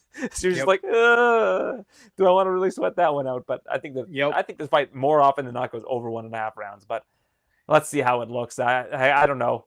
But like you, I think Chris Barnett is like the person you kind of want to cheer for in this situation. As much as I like Kennedy Nzechukwu, very nice guy, and a guy who does get exciting finishes from time to time. It's just very frustrating to watch sometimes because you know that he's capable of more.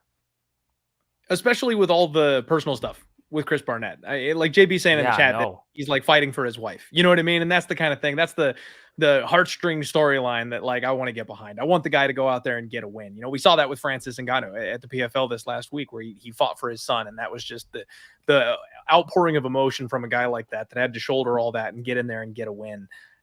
I want to see that. I want to see that for Chris Barnett. And I'm agreeing with you at the expense at poor Kennedy Nzechukwu. He's a nice guy. He's a great guy. I want to see him win too. But unfortunately, they locked 2 nice guys in the cage, and somebody's got to get the dub. So it is what it is. And I will tell you, Aaron, I think the trick with Kennedy for the submission prop, he's got a great front choke. You got to have guys shooting on him. Yeah, but Barnett, that's 100%. And Barnett's not going to be that guy. I don't know if Barnett's going to be shooting on him. Yeah, I don't think he will. So, yep. If you can diagnose the game plan and be like, hey, this guy will shoot takedowns like we had with Devin Brownbar Clark, it's like, well, that's when you take the sub prop because he'll counter with the chokes as opposed to looking for them himself. So I don't know if Huggy Bear comes out and says he's going to look for a double leg, story changes. We'll look at that sub prop real quick. All right. Let's see here. We had a comment I wanted to go back for. Jonathan saying, I ran to Bovada to look for that 1.5. I needed that in my life. Sorry, Jonathan. Yeah. Blame Fight Odds. Stale line Fight Odds. Oh, man.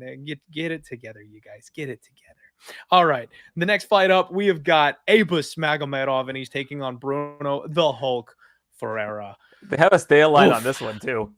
For this fight, to have under 2.5 and plus 180 is like, that's just that line is inaccurate. No chance. But that's that Fight Odds.io. Shake my fist at you. It looks like there's great value, and then you go to the book and it's not there.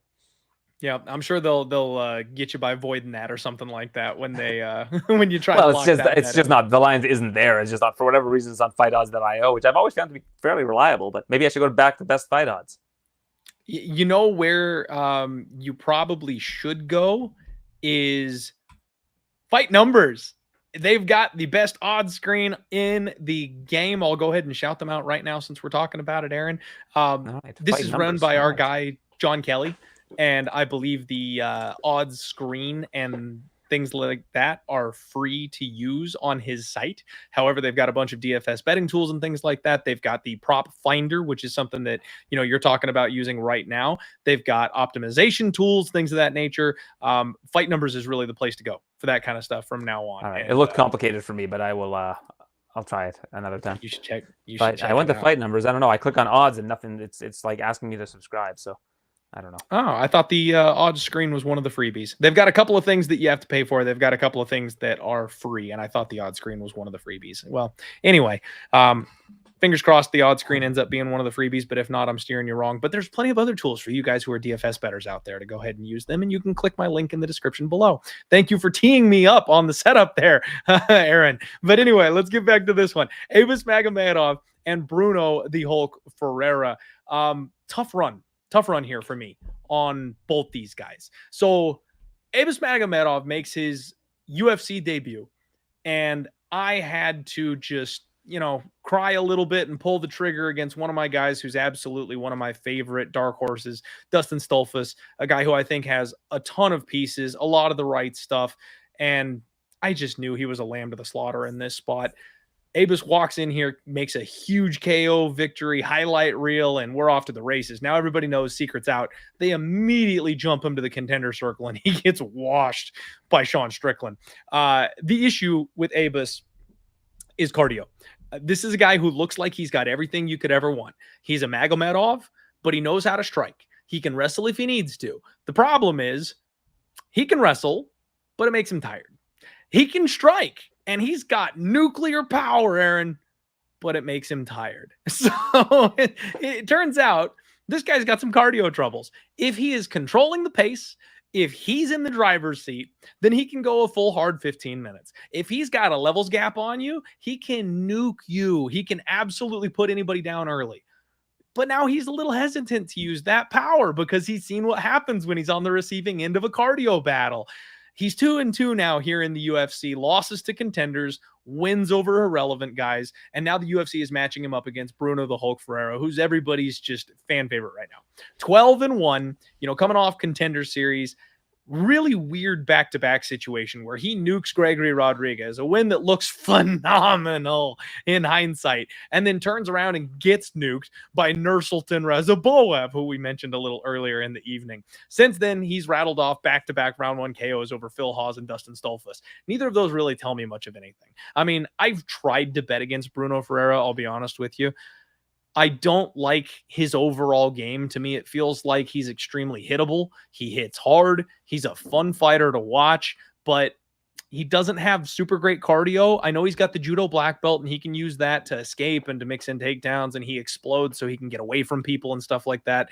But look at the Nursultan Razaboev fight. Like, I think that's more often than not what he's going to look like when he faces quality competition. Run back the Gregory Rodriguez fight. I guarantee you that's not going to be the same result. Gregory Rodriguez probably wipes the floor with this guy if they ever run that fight back. So it's an interesting spot here against Abus Magomedov, where Abus is going to have the height and reach advantage. He's going to have the technical striking advantage. He's not what I would say he's not what I would call a chinny fighter. One of his 2 KO losses was Sean Strickland after just being exhausted. Now, his other KO loss, he did get, the left hook Larry early on in his career, and not early on, I guess it was in the PFL, but a while ago. So he's only got those 2. He could be chinny. Maybe it's just because he's fought terrible competition and decisionator type of guys that he's been able to hide it from us. The thing that makes me afraid in this spot, Aaron, is that nobody wants Abus Magomedov here. Everybody wants Bruno Silva.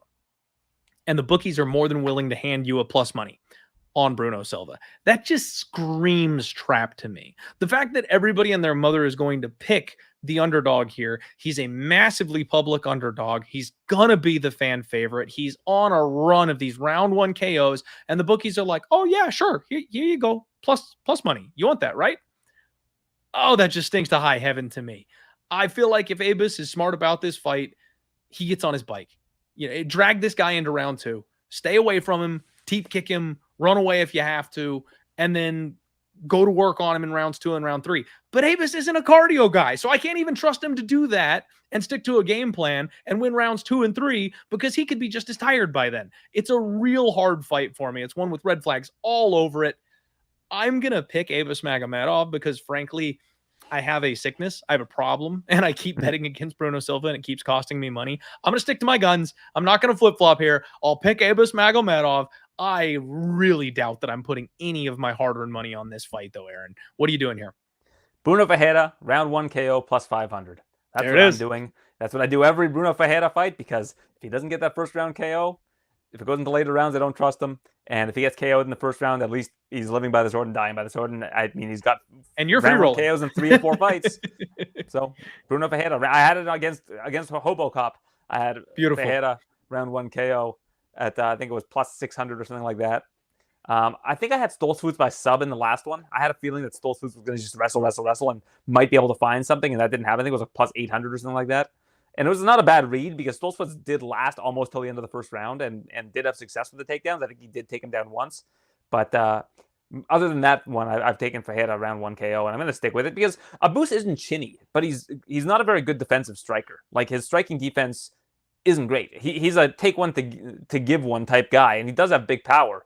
but I don't think you want to do take one to give one with Bruno Ferreira. So No. I did like what I saw from Abus Magomedov in his last fight against Warley Alves. I just didn't think Warley Alves had the same kind of firepower as a guy like Bruno Ferreira. So True. I'm going to take Bruno plus 500 round one. Okay, fair enough. And that's the one thing I will tell you, Aaron, is that I've at least learned my lesson. I'm not going to put money against Bruno Ferreira. You guys are all probably just right. Like, this is one of those guys that I'm 1,000% wrong on, and I can sniff all the traps out that I want, and I can find the right game plan where Dustin Stolfus can take this guy down and tire him out, and it all looks like it's going to script, and then he nukes him. It doesn't matter. Like, I've just been wrong forever, and you guys are printing money betting on the underdog. In my opinion, you ride the train until the wheels fall off. If you've got somebody who you've identified as good or bad, and it works, keep doing it. Like, there's no reason to jump off the gravy train. If I bet Bruno KO round 1, he's going to sleep via submission in round 2. That's what'll happen. So I can't do it, Aaron. I can't flip sides, and I can't mush all you guys on this spot. I'll let you have your Bruno Silvas, and I will just pass, and I'll give myself a little thumbs up for analysis if Abus manages to win. All right, guys. Real quick, we got to shout out the sponsors, and then we'll get back to the second half of this card. First and foremost, you guys, this is the home of fight. This is the home of bets, and the boys are coming off a massive weekend. Not me, but the boys. As you guys know, the Discord is free to join. There is a premium option. We use Winnable. It's a lot like Dub Club, where you get the picks sent straight to you guys. You can get on your phone via email, etc., whatever. The boys are up 16 units. I want to say they're up near 100 units for the year 2024. So every unit I've dropped, they have picked up. If you're somebody who likes a subscription, a consistent, you're going to get winning results from these guys. I'm the analysis guy. I'm the fun guy. I'm the degenerate. That's what I'm here for. If you are willing to give a shot at a service like this, use the promo code PFL, should still be active, for a 5-day free trial. And the link to the Winnable is down in the description of this video.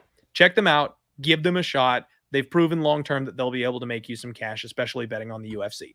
Next up, Spectation Sports. As you guys know, we're just getting done with a big run of Dana White's Contender Series. Most of those fighters have come from shows that you will find on Spectation Sports. Promo code DIEHARD, I apologize. Promo code DIEHARD will get you a 20% off on your subscription here with Spectation Sports. And unfortunately, this month is coming to an end. We've got Maverick MMA coming up next week, and I don't believe it's a weekend card. I believe it's a midweek card, but that's going to be a fun one.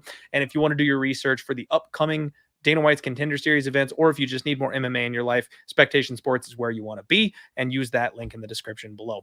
Finally, Bet Openly. If you guys haven't checked out Bet Openly for peer-to-peer gambling, you don't know what you're missing. 1% juice, only the winner pays. Everybody gets better lines, and we are saving gamblers money. Over $8 million already saved for gamblers. They've got every sport in the books, and if you guys just want to take a look at these lines, Renat Fakhretdinov minus 176, Carlos Leal plus 176. That's how it works. It's a real live human being on the other end of the screen taking your action, so don't feel bad if you lose. You're supporting a fellow degenerate rather than supporting a trust fund bookie baby.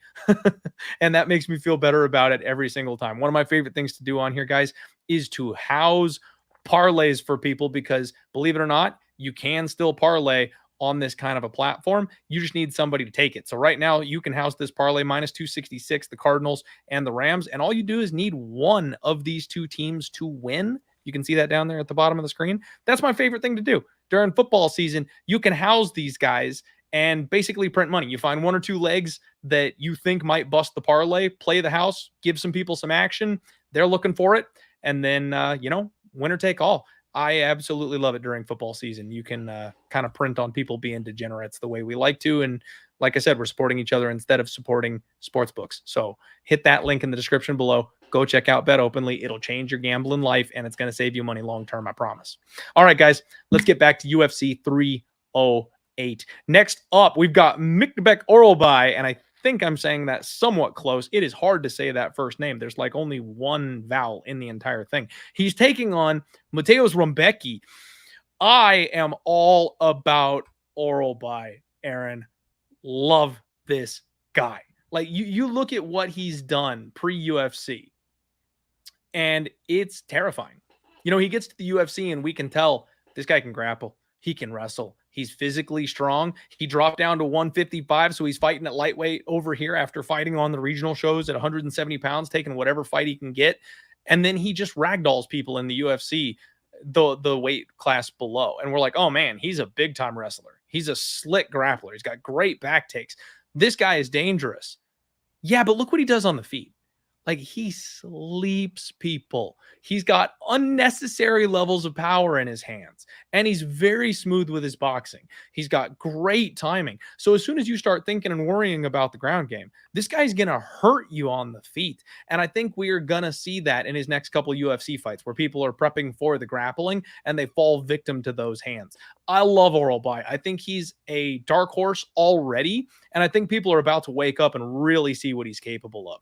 Mateusz Rębecki, 19-2.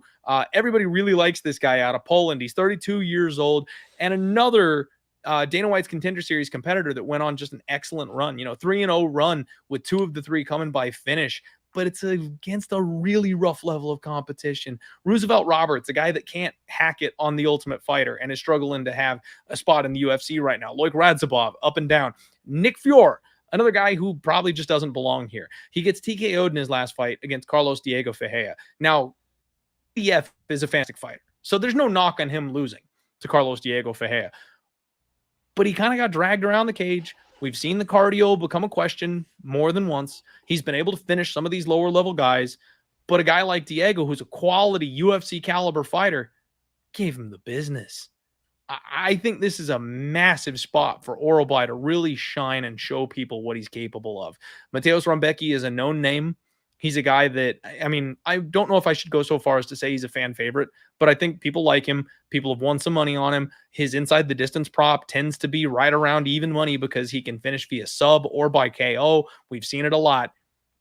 Orolbai is going to nuke this guy. I think we're going to see a Dana White post-fight press conference where you guys are all talking about the lack of finishes. Y'all are talking about how bad the gloves are. Well, we just saw Orolbai go out there and knock out Mateusz Rębecki. Like, I think that's how this fight's going to go. That was a terrible Dana White impression, by the way. I think we're going to get Orolbai wearing out Rębecki and then knocking him out on the ground. Oh, I don't know, man. Like, I feel like there's some market overcorrection here because Orolbai has looked great, but I also think Rębecki is he's a hammer. He's really good. He did kind of get exposed in that last fight when it did get dragged into deep waters by Ferreira, and that could very well happen here. But this price is a little bit too high for me for Orolbai. I'm not saying you got to take Rębecki, but it's more like proceed with caution. It's one of those ones where I feel like this is a volatile fight. I feel like it can end in a variety of ways. But if you are looking for something, Orolbai submissions like plus 500. I don't know if that might be something worth looking at, but the Orolbai KO TKO plus 275.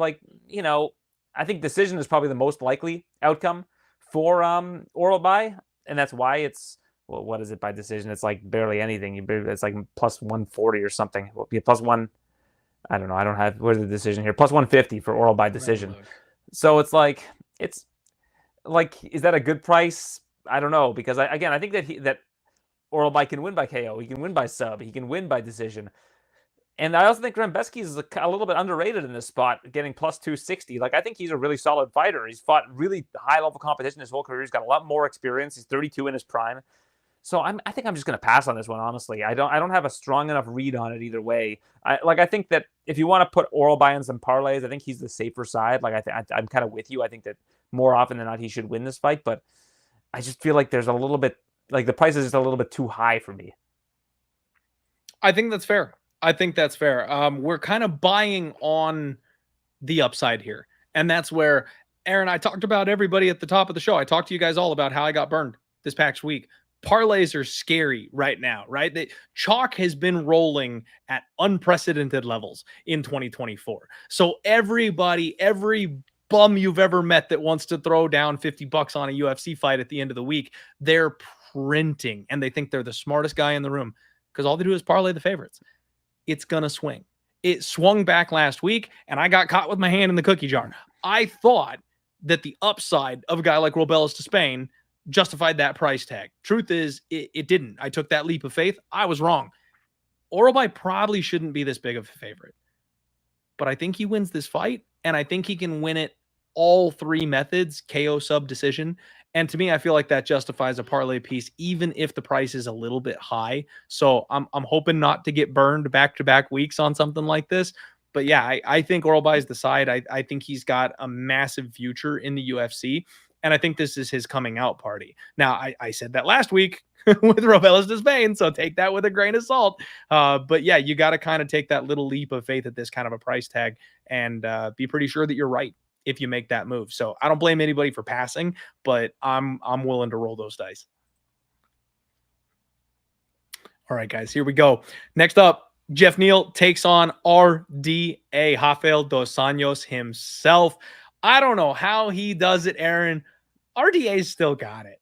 I mean, I know he's on just one of the roughest patches of his entire career, but at 39 years old, even being 1-3 in his last 4 fights, he has been in these fights. I mean, Vicente Luque and Mateusz Gamrot, those are not easy fights. Rafael Fiziev, that KO came deep in that fight, round 5. I mean, like, that was a back and forth war up until that point. It really is just the guys that are at the peak, the contenders, who are able to get by Rafael dos Anjos. Problem for me is RDA is getting older. You're seeing some of the cracks. And even though he's looked good, instead of greasing these close fights out and winning them, he's on the wrong side of them and he's losing them now. It's just the sign of age. It's that cliff. It's the 40 years old. It's the wear and tear. It's the entire lifetime of martial arts. There was a time that I truly believed Rafael dos Anjos was the greatest 155-pounder the world has ever seen. And we're a far, far reach from those days at this point. But I mean, he had Mateusz Gamrot in trouble in that last fight. He had that guy hurt several times. I played the KO prop that night, Aaron, and I thought I had another just magical dart that I was about to land because he had him wobbled. Couldn't get it done, though. Now he's moving back up to 170 pounds. Worst decision I think he could possibly make. He's too small at 170. In his prime, it took guys like Prime Colby and Prime Usman to be able to nullify his grappling ability at 170 pounds. But like we said, we're not talking about Prime RDA anymore. Geoff Neal is a guy who's been incredibly hard to control, incredibly hard to take down, and he's a very smooth operator on the feet. 34 years old, slick striking, heavy hands. I mean, they call him hands of steel for a reason. But I can't figure this guy out. Aaron, I'm hoping maybe you can give me some guidance here on this one. Geoff Neal is 2-4 in his last 6. He looked like he was probably the best coming off Dana White's Contender Series that we'd ever seen. He looked like a superstar prospect. I thought that Geoff Neal was going to be what Sean O'Malley turned into. I really thought he'd be fighting for the title and contending for a long time. And he's really run on tough times here. Now, a couple of these fights have been really close, but it just seems like sometimes he gets disinterested. I mean, even mid-fight, like he can just kind of fall into a lull and not do enough. And I feel like that can bite him, especially in a day and age where we're seeing so many fights go the distance and so many judges get paid off. I mean, turn in terrible scorecards. I could see Geoff Neal just being on the wrong end of a split decision in a situation like this because he just doesn't bite down and throw anymore the way he used to. If Geoff Neal is 100%, if he fights to his potential, I could see him sparking Rafael dos Anjos within 2 rounds. But if he's not, I also wouldn't be shocked if this ends up against the cage and there's a lot of downtime and we see a split decision where Rafael dos Anjos at 39 years old gets his hand raised. It's a dangerous fight with lots of questions, and I wish I could trust Geoff Neal because I do think he is the right side at this point. But man, I just can't find my way to that trigger right now. Aaron, what do you make of this fight? Talk to me about Geoff Neal and does he cover minus 300 here on Saturday? Yeah, like I think you're bang on, right? Like I think Geoff Neal wins this fight wherever it goes. At minus 300, like I just don't see a way that he loses this fight unless, like you said, during the fight, he just, whatever it is, doesn't listen to his coach or he gets disinterested or things start going against him and he just decides to stop throwing. Like we've just seen this happen with Geoff Neal before. But I think Geoff Neal wins this fight. Like I just like I think the minus 300 price tag is more than justified. I think that you could parlay him. It's just a frustrating thing to do because we know that we've seen Geoff Neal not fight to his potential, like you said. We know how good Geoff Neal can be when he's at his best, and if he's at his best on Saturday, he wins this fight. Like I just I don't think that RDA has what it takes to beat Geoff Neal at this stage in his career if Geoff Neal shows up. But it's a pretty big if, and that's probably why I would pass on this altogether, because I think Neal can win by KO, like you said, if he shows up at his best. I think Neal can win a close decision. I think maybe RDA could win a close split decision also if like the other version of Neal doesn't show up, and that's the thing that scares me off. But I think that Geoff Neal probably wins this fight, right? Like if you were to parlay him with like an Orolbai or an Ankalaev, like I think those are relatively safe bets if you're looking at margin of safety. So that, you know, I think he's parlayable chalk, but okay. I just, RDA, I'm not sure I'm going to pull the trigger. I hear you. Now he's sitting around plus 250. The decision prop is plus 375. Like I'm certainly not confident enough to take RDA as a dog at plus 250. Like I think that things would really have to swing his way for him to win this fight. I think it's a thing that could happen. Decision's the only path. Well, yeah, I would say it's so against a guy as durable as Geoff Neal historically.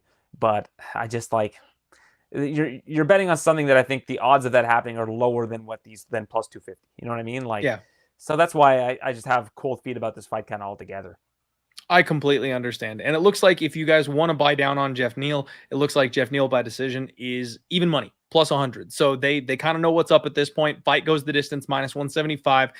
So instead of laying minus 300 or parlaying or anything like that, if you want to take the points route, Geoff Neal by points is even money. That's where the bookies are expecting this whole thing to go. Yeah, but I mean, Geoff Neal, if he's on, man, he's rolling. He does tons of damage. Like he could get a KO in this fight. And that's, again, another thing that kind of scares me off of even that approach. Yep. And it's tough as good and durable as RDA is. Like Geoff Neal's been able to put guys away because he's that good. The bookies are really putting us in a really hard position right now because so many fights are going the distance, and then the favorites are so reliable. They're giving us these giant numbers where they're making you watch out for a landmine for an underdog that busts your whole parlay. But then you got to worry about, hey, what if one of these guys that's more than capable of getting a KO, you can't necessarily just send it on the decision prop either. So it's a really tough day and age to be trying to gamble on MMA, which in my opinion is already the most volatile sport on the planet. So buckle in, folks. I don't hate it. Anybody who's got the balls to ride, if anybody out there is trusting their balls, Aaron, and riding with Rafael dos Anjos by decision at plus 375, I would just respect the hell out of it.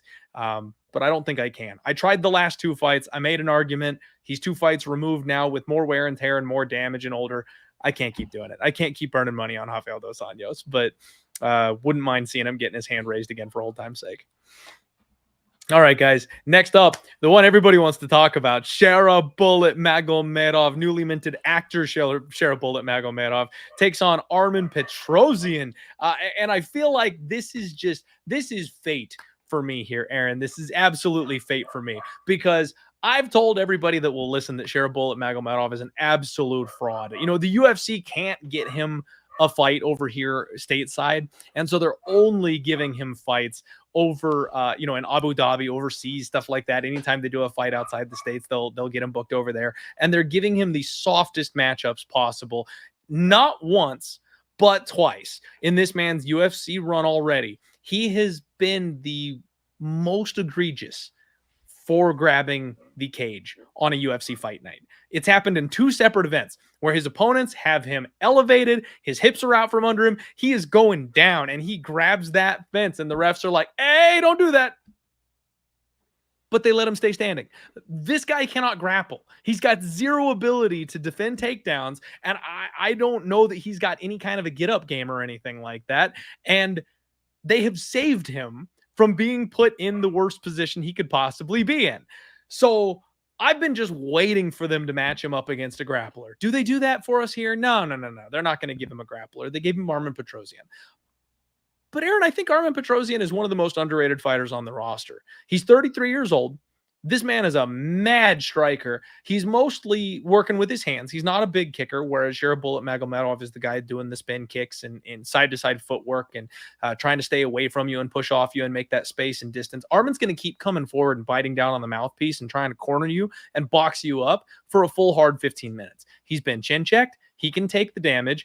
He can be taken down. He's got like a 33% takedown defense rating. And I think switching hats here, I think the thought process is if Shara was ever going to show off any grappling chops, this would be the guy he could take down. However, what people fail to realize about Armen Petrosyan is that his strength is not his takedown defense. His strength is his get-up game. I actually bet him pretty heavily against Rodolfo Vieira because I knew he would get taken down. I just thought he would get back up. Now, the black belt hunter had other plans. He absolutely tightened this man down, never gave him space to breathe, and made me look silly that night. But someone who doesn't have that level of squeeze anaconda grappling, Armen Petrosyan gets up from. He's drilled get up. He figured out I can't defend it down. So he made it a weapon of his to just be able to get back up. And I think there's a very strong argument that he beat Kyle Pahalo when they fought back in 2022. So split decision win over Gregory Rodriguez, which looks fantastic. Questionable loss against Kyle Brow. AJ Dobson, he looked like $1 million in that fight. And then the win over Christian Leroy Duncan just absolutely derailed a hype train. Now, those are not a super high level of competition, but everybody who is not up in the contender level, or, you know, Rodolfo, who's got just the absolute trump card skill set over him, he is fighting extremely competitively or beating. Shara, I don't think is UFC level at much of anything. Like, his striking is flashy. He's fun to watch. I don't know that he's even got that much power at this level. He's got a bunch of KOs and stuff like that on the regional scene, but he was also juiced and jacked out of his mind for those fights. He's doing the decision thing here in the UFC, unless he's fighting Trocoli on short notice, who doesn't know how to strike. I think Armen's going to give him a very tough fight. I think Armen's going to be willing to meet him in the center of the cage. You crowd the kicker, you get into his space, you back him up, and I think that's going to bother a guy like Shara. And then if Armen does decide to actually go to the grappling, God help me, Aaron, if they don't take a point, if they don't put Shara on his ass, if Armen decides to shoot a double leg, I will shit a brick. They need to punish this man. I know he's a money train. They don't want to actually fault him for anything. But I'm just saying, I actually think if Armen wanted to grapple in this fight, he could. He's got an opportunity. He's got an advantage there that if he wants to use it, he can. But he's not going to be a fish out of water on the feet. Give me the dog, Aaron. I like Armen Petrosyan in this spot. And I think the UFC brass messed up by making this fight because they are underestimating a guy that they've got on the roster. And I think Armen Petrosyan is going to ruin their money train, their wonder boy, their one-eyed monster. What do you make of this fight, Aaron? I too really liked Petrosyan against Vieira, and I just thought he was going to be able to maintain distance and just utilize his striking in a way where he was going to frustrate Vieira over the course of 3 rounds. That didn't happen, obviously. But I've always liked Petrosyan, and he's the kind of guy, again, another one of these guys who will fight for your money, and you know what he's going to give you. He's going to give you good volume. He's going to give you good precision. I like him by decision here, plus 235. I think that's a really good price for his best winning conditions. Like, I don't think he's going to finish Shara Bullet, but I think that this is kind of a coin flip fight, and the odds on Shara by decision are like plus 110. Odds on Petrosyan by decision are plus 235. So I don't think that we're going to see a finish in this fight. So if you look at that, almost pretend that those are the odds for this fight. You got plus 110 versus plus 230. If there's a finish, whatever, you're done. But I like the Petrosyan plus 230 or plus 235 or whatever it is by decision. I think that he's going to fight for your money. He's going to pressure Shara Bullet. And I think that in a stand-up fight, like, it's pretty close to even here. Both good volume strikers. They're going to throw the kitchen sink at each other, and the judges are going to have to make a decision at the end of the fight as to who did the better work. And I think that there's, again, a 50-50 chance that Petrosyan ends up being that guy, and a plus 235, I'll take it. And there's the fear. I know everybody in the chat is saying don't bet against the Dagestanis, and I know we're in Abu Dhabi, and that all totally makes sense to me. But again, everything is haywire with these judges right now. They also don't have judges from Abu Dhabi calling the judges are like Ben Cartledge. They're like Clemens Werner. They're guys like they're not guys that live. Everybody always says, oh, there's a bias. There's no bias. They're bringing in the judges from overseas. Like, you're not seeing local judges at these events. This isn't like Brave FC or like UAE Warriors. This is the UFC. So I don't think you're going to see a bias in these situations.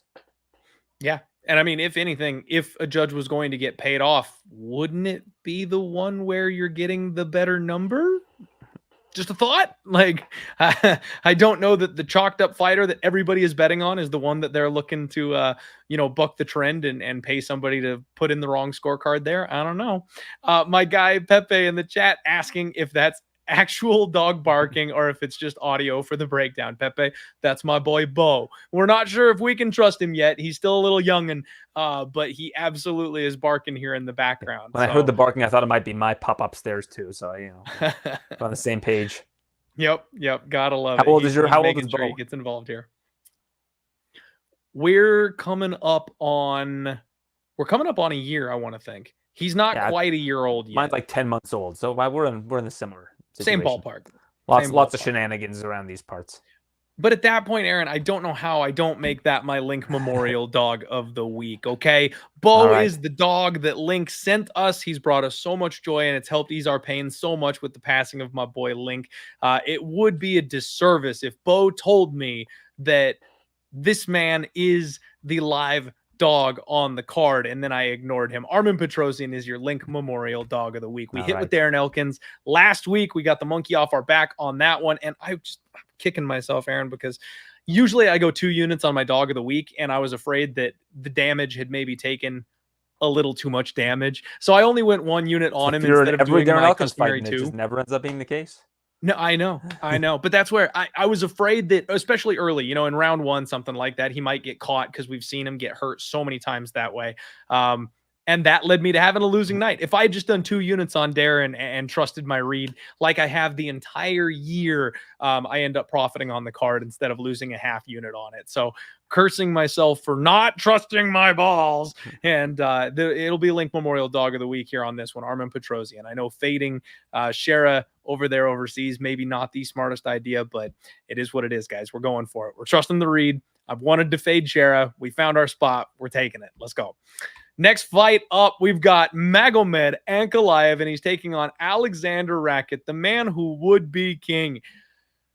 Magomed Ankalaev is just the weirdest 205er I've ever seen. I mean, is he just awful or something? Like, the UFC is doing whatever they can to keep this man away from Alex Pereira. Is it because they're protecting a star in Alex, or does Magomed not have the Khabib level connections? He's not one of the Nurmagomedovs. Like, they just don't like him or something. I'm not sure what's happening, because it feels like Magomed Ankalaev is the guy that people have been saying should have gold wrapped around his waist at 205 pounds for like the last 3 years. But at every opportunity, there's a roadblock. For me, Aaron, I don't trust the guy. Like, I know he's on a ridiculous win streak right now, but I can't ever get out of my mind like the Ion Cutelaba thing. I know Ion is the one that caused that whole situation with like the round 1 finish because he was faking it, but Magomed regularly fouls people and doesn't get called for it. The split decision with Jan Blachowicz, which was the weirdest draw split ever. Draw, yeah. The no contest with Johnny Walker. I mean, like, he's got big power. He's got great hands. The guy can wrestle. He chooses not to. He doesn't always use the optimal path to victory, and that worries me as a guy that's trying to, make money doing this thing. So I just don't really know what to make of him. He might be the best 205er on planet Earth right now, but things are weird. Every time he steps in the cage, it just never goes the way it should, and that's unsettling to me. Aleksandar Rakić is a guy that I've honestly talked some shit about. He's 14-4, 32 years old. And, Aaron, what I've said about him is he's mid. And people have gotten so mad at me for that. I think Aleksandar Rakić has everything. He's got everything. He's big. I think he's bigger than Ankalaev, actually, per the UFC stats. We'll see when they face off if that's true or not. But he's well-muscled. He's got a huge back. He can grapple. He can wrestle. His striking's okay. Power's decent. Chin usually is pretty good. Cardio's okay. It's not great, but okay. It just, every time he gets a step up near the contender circle, falls flat on his face. He's one of these guys that will beat everybody right until you hit number 6. You get into that ranking where you're like, maybe we can take you seriously for a title. Rakić ain't winning that fight. That's all it comes down to, guys. He's mid. And I'll always say that about him until he proves me wrong. You know, he's coming off getting his leg blown off by Jan Blachowicz, comes back from that injury, takes on Yuri. Boy, was that a beautiful spot. I had a big bet on Yuri coming into that fight, and that felt that good. was scary, though. You got to admit. It was scary. That was It scary was for a very while, scary. because I was in the same boat. And I Yep. liked Yuri, and I thought the price was great. And What then is I it was not watching, scary and I was back like, in Yuri's Yuri? going to lose. It's like, Yuri's going to lose. Rakić is fighting the perfect game plan. Yep. He's not getting baited in by Yuri. He's not taking the bait. And then Yuri melted him. but it's because he took the bait, right? Yep. Like, he was fighting his game plan, and he was picking Yuri apart, and Yuri looked like a shell of himself. And I was like, I'm on the wrong end of this. I underestimated Rakić. He's coming back from injury. He looks so much better now.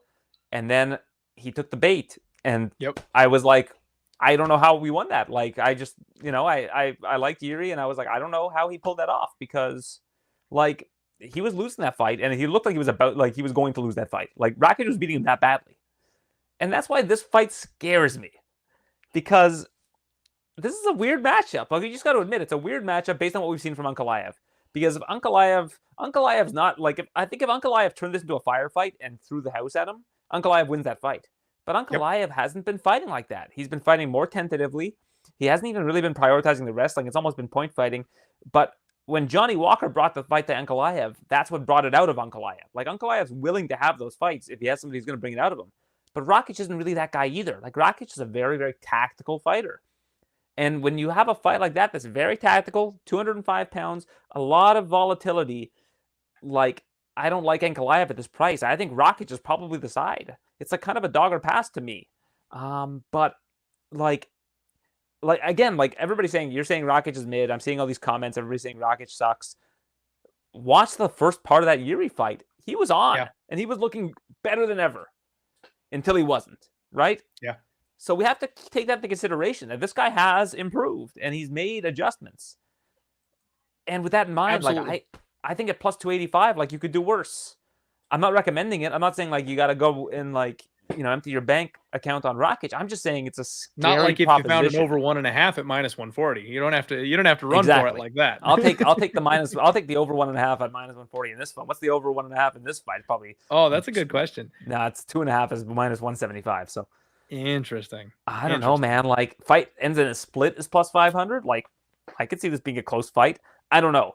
All I'm saying is, I think that there's a little bit of value on Rakić here. Not something that I would, like, bet my house on, but I think that Rakić, if he fights like he did at the beginning of that Yuri fight, we could be in for a surprise. And I've always been a big proponent of Ankalaev. I've said I think Ankalaev's going to be a champion one day. But you have to look at matchups in MMA. And I think that Ankalaev's had a strong wrestling advantage over a lot of different dudes. And I don't think Rakić is one of those guys. Like, I think Rakić is one of the better wrestlers defensively and offensively in the light heavyweight division. And there aren't a lot of them. And that's why this matchup gives me pause. Yeah. No, I hear you. I think the move is Ankalaev by decision. I mean, he could make a statement in this fight. He could do his best WWE promo and call out Alex Pereira, which I hope he does, but I don't know if he's that kind of guy. You look back over his run historically here, a guy with power that you've got to respect. Volkan Oezdemir, decision. Nikita Krylov, another guy that you've got to respect, decision. Ion Cutelaba, a guy you're not worried about, maybe a little on the chinny side, breaks a little bit, round 1 KO. Anthony Smith, he's old, he's fractured, freakish, like, leg break type of TKO, but he finished him. Johnny Walker, chinniest guy in the division, loses all control of his body when he gets touched on the button. KO. But everybody else, split with Jan. Decision with Thiago Santos, who's now over in Bellator, PFL, whatever. Klitzin Abreu. Decision. Like, he just doesn't have that put a stamp on it mentality unless you put it on a silver platter for him. So that's, again, I have a hard time trusting Ankalaev, but I do think he's probably the side here. I think the UFC knows what they're doing. And kind of like you mentioned with Alexander in his last fight, Aaron, I think he'll take the bait. Whatever Ankalaev wants, eventually he's going to kind of fold in and give him the fight that he needs. That's the thing, though. Like, that's the big question with Rakić. Is, like, is that going to happen, right? Like, is he going to learn from his mistake? And you just never know. Again, I just think the price is a little bit too wide. That's all. Makes sense. I'll concur with you there. It makes sense. The price probably a little too wide, but the Ankalaev truthers are going to be popping out of the shadows this week. Finally, their king is gonna get his shot here if he gets this very win. well could happen, believe me. But I just think that Rakić is being overlooked here a little bit with his number. That's all.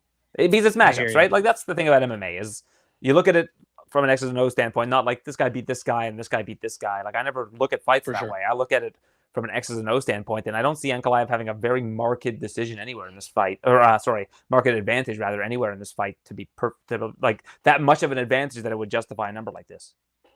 I completely agree with you. It's another one where you're buying the upside, and I'm not sure I want to do that with a guy like Magomedov. Now, George may have just made the biggest bet I've ever seen in my life. He says, I bet my deceased mom's remarks on gay sex that Ankalaev wins this fight. I don't know what to make of that. That's all in, George. That's all in right there. I'm not sure what your mom's remarks were, but I've got a feeling, that's probably a pretty hefty bet right there for you. So I hope you're on the right side for your side. I don't know what any of it means. So, I mean, God bless you. We're all just confused now. All right, guys. Next up, Lerone Murphy takes on the man himself, Dan 50K Ige. And Aaron, can you believe I used to make fun of Dan Ige? I used to make fun of this guy having the name 50K. I thought it was the worst nickname I've ever seen. 18-8. Just a decision merchant. Mirsad Bektik, split decision. Edson Barboza, split decision. Calvin Kattar, decision. Chansung Jun, decision. Movsar Evloev, decision. I was like, gosh, how do you have a name like 50K and then just go out and fight in these split decisions where nothing happens? My opinion of Dan 50K Ige has changed in a hurry over the last year and a half. He's been one of the most entertaining fighters on the dang roster, and coming in like a damn superhero against Diego Lopez on hours' notice to put on a barn burner of a fight where he damn near got a round 3 finish over a guy who's going to be fighting for a title soon. He's the backup fighter for the main event this weekend. Like, 50K Ige, my man, I am so sorry for anything I ever said. Your name is 100% correct. You have earned every dollar of that 50K, my man. This guy is so tough, Aaron. He's so good. He just feels like the guy to me that's always the bridesmaid. Now, I'm not going to be as mean to Dan as I have been to Aleksandar Rakić in the history of this podcast. I respect him more than that. But I think it's a very similar situation where he's so good. He's got power. He's got technique. You can't finish the guy. He's built out of iron. He's got great cardio. But just that little thing that you've got to have to be champion, it just doesn't seem to be there. And I hate to say that because he's a guy I would love to see with gold wrapped around his waist. But it just seems like he falls just short every time. I love everything about the guy's game, and he'll barn burner with anybody. Lerone Murphy, 14-0-1. He's also 33 years old, so neither of these guys are young. He split right down the middle. 7 wins by knockout, 7 wins by decision. He kind of does what he has to do. Those decisions have been coming very recently in his UFC run. The Edson Barboza win was, frankly, fantastic. Lerone Murphy is he's so physical. He's so explosive. I always kind of compare him a little bit to like Yoel Romero, where if he needs to explode and then sit for just 2 seconds to catch his wind and then explode again, like he can do that. And it works real well with his wrestling, with his escapes. If he needs to get up, if he needs to double leg you and take you down, if he wants to try to knock your head off, like he just explodes and reloads constantly over the course of the fight. And if you give him a guy that gets a little bit tired, a Makwan Murakami, for example, he's going to look minus 1,000. He'll tech that guy out behind the woodshed and just blow him away every single time. But when you get him that tough son of a bitch that refuses to go away, Josh Kalipau, Murphy's in for a night. He knows how to win. He'll squeeze by with that. But he's in for a very, very tough fight because he can't just bully this guy around the way that he's used to. Now, far cry from me to critique this undefeated fighter's run, a guy I'm a huge fan of and just want to see more active here in the UFC. But it feels like the untapped potential for Lerone Murphy is maybe this guy could get to a title shot. I think we've kind of discovered that Dan Ige is just not going to. The wrestling upside for Murphy, I think, is there. I'm going to give a slight edge to Dan Ige in the striking. I think he's a little bit faster, a little bit more technical, but the explosion, the power, that's all on the side of Murphy. Very close fight for me here, Aaron. This is maybe one of the toughest to call. You know, we had some earlier on the card that were really hard to call because they were terrible. This one's really hard to call because they're both really freaking good.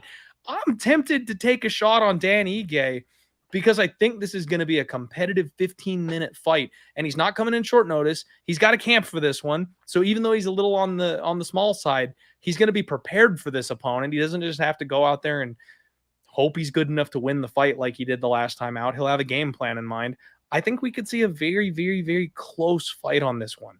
Lerone Murphy by points is minus 125, whereas if we're looking on the other side of this thing, Dan Ige by points is like plus 300. Now, I don't know if you're getting enough meat on the bone from the plus 215 there, so you might as well probably just go money line if you think he pulls off the upset. But I think betting-wise, it's dog or pass for me, man. What do you think about this one? Yeah, I don't know. Like, I just think that there's a very clear path for Lerone Murphy here with the takedowns. Like, I think if he can utilize the takedowns in a 3-round fight, that he can win 2 of the 3 rounds, no problem, if he's able to just control Ige. And that's the thing that worries me about taking Ige. If I'm going to take Ige, I'm going to take the KO, probably plus 525. I think that's his best bet for winning this fight, is to catch Lerone Murphy at some point in time. And Ige, we've seen how explosive he is with his striking. You know, early on it was a bunch of decisions, but it seems like something has clicked with him in terms of his power. He's been able to find that power in recent fights. And I also think that right now with what's with his team coming off of that fight with Francis this past weekend, like there's a vibe with that camp right now with Eric Nixick and those guys. Yeah. That it's kind of undeniable. And that a lot of that is just like intangible stuff. It's not really in cage. So I try to look at the in cage, and I think from a tactical standpoint, Lerone Murphy has a pretty easy path. Go for takedowns, control Dan Ige. Because if this fight's on the feet, I think that Ige's got a good shot. But I also think that if Lerone Murphy uses good fight IQ, he's going to push the agenda with the takedowns, and he'll win this fight. So more often than not, I think Lerone Murphy wins this fight. I wouldn't mind a flyer on Ige by TKO or KO at plus 525. That's kind of the way I see it.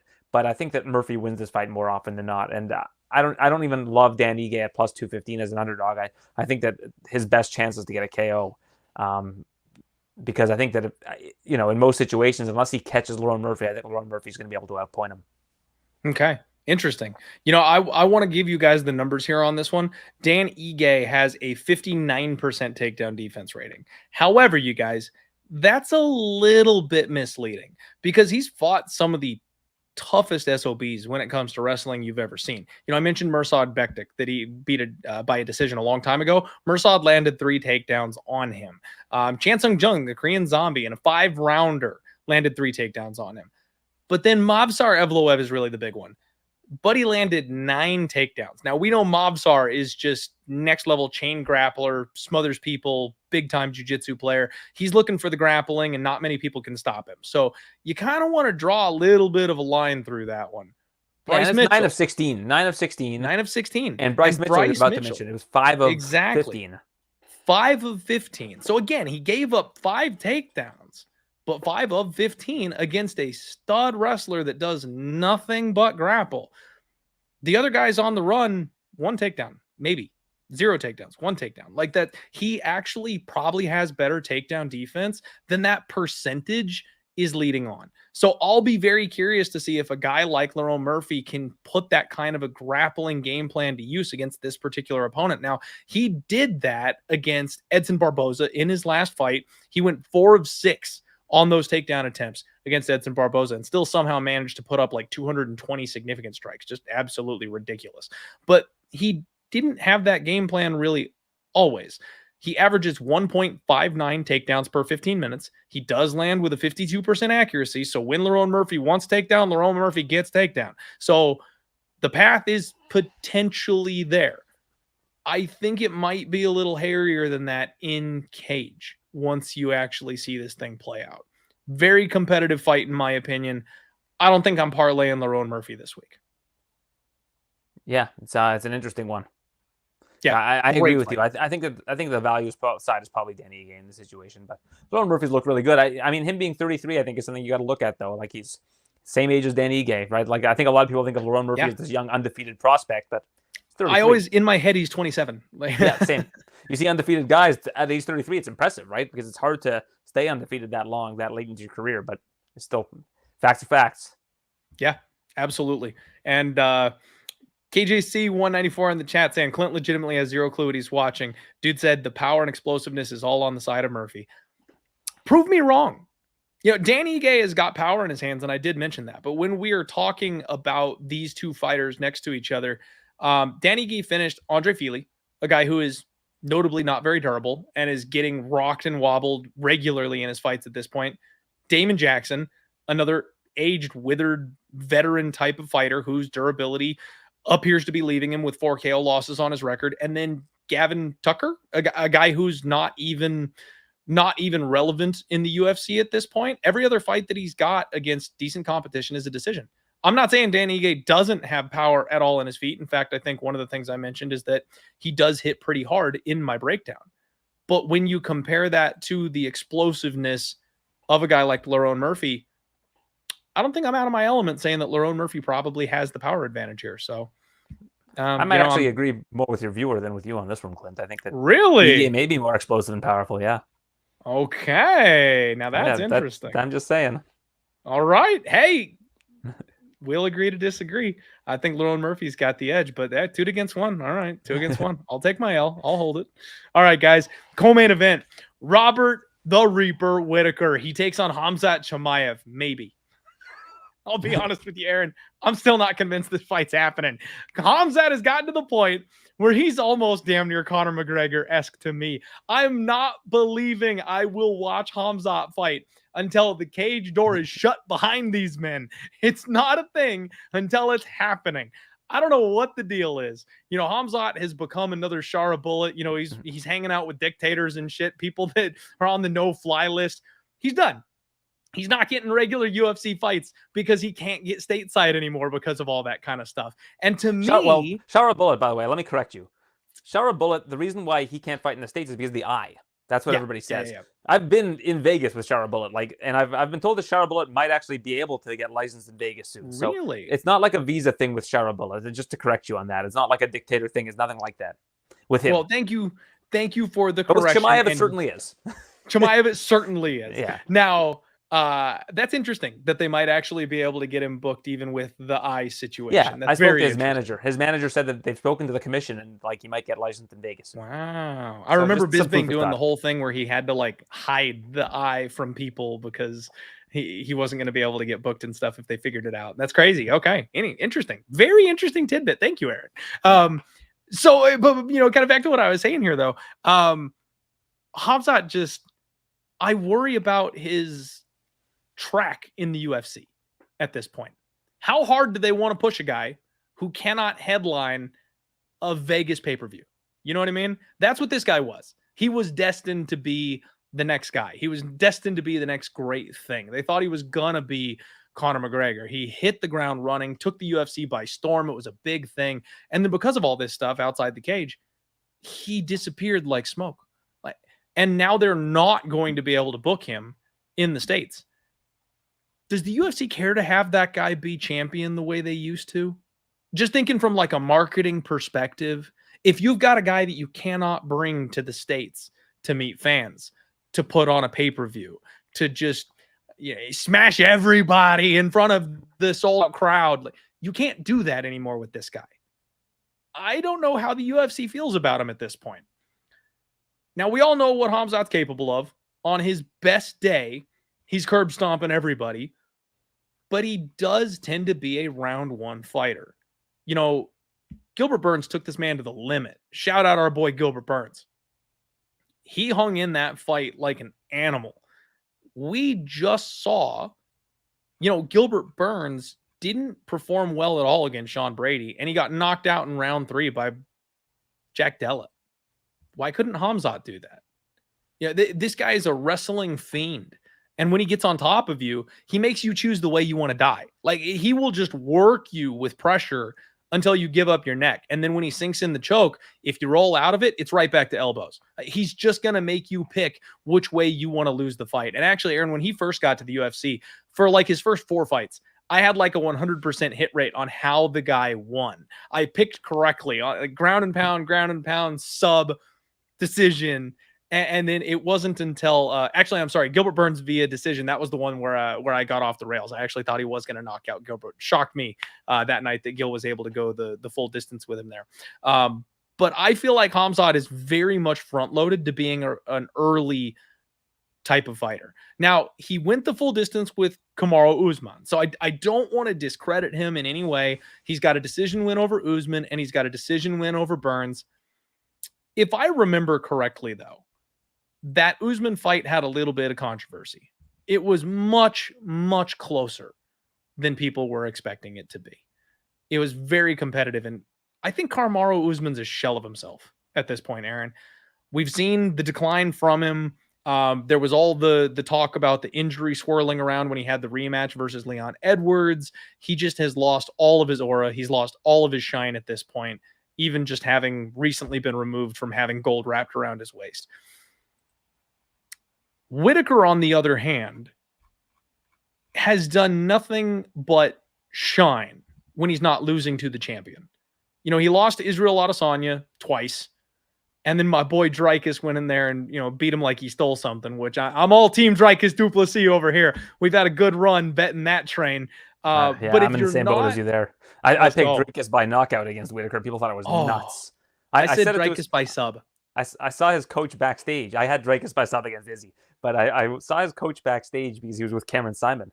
And his coach goes, "Oh, what do you think of Dricus later?" I go, "Dricus is going to knock him out." He goes, "Oh, you think so, huh?" And he did it, and I was like, "Beautiful."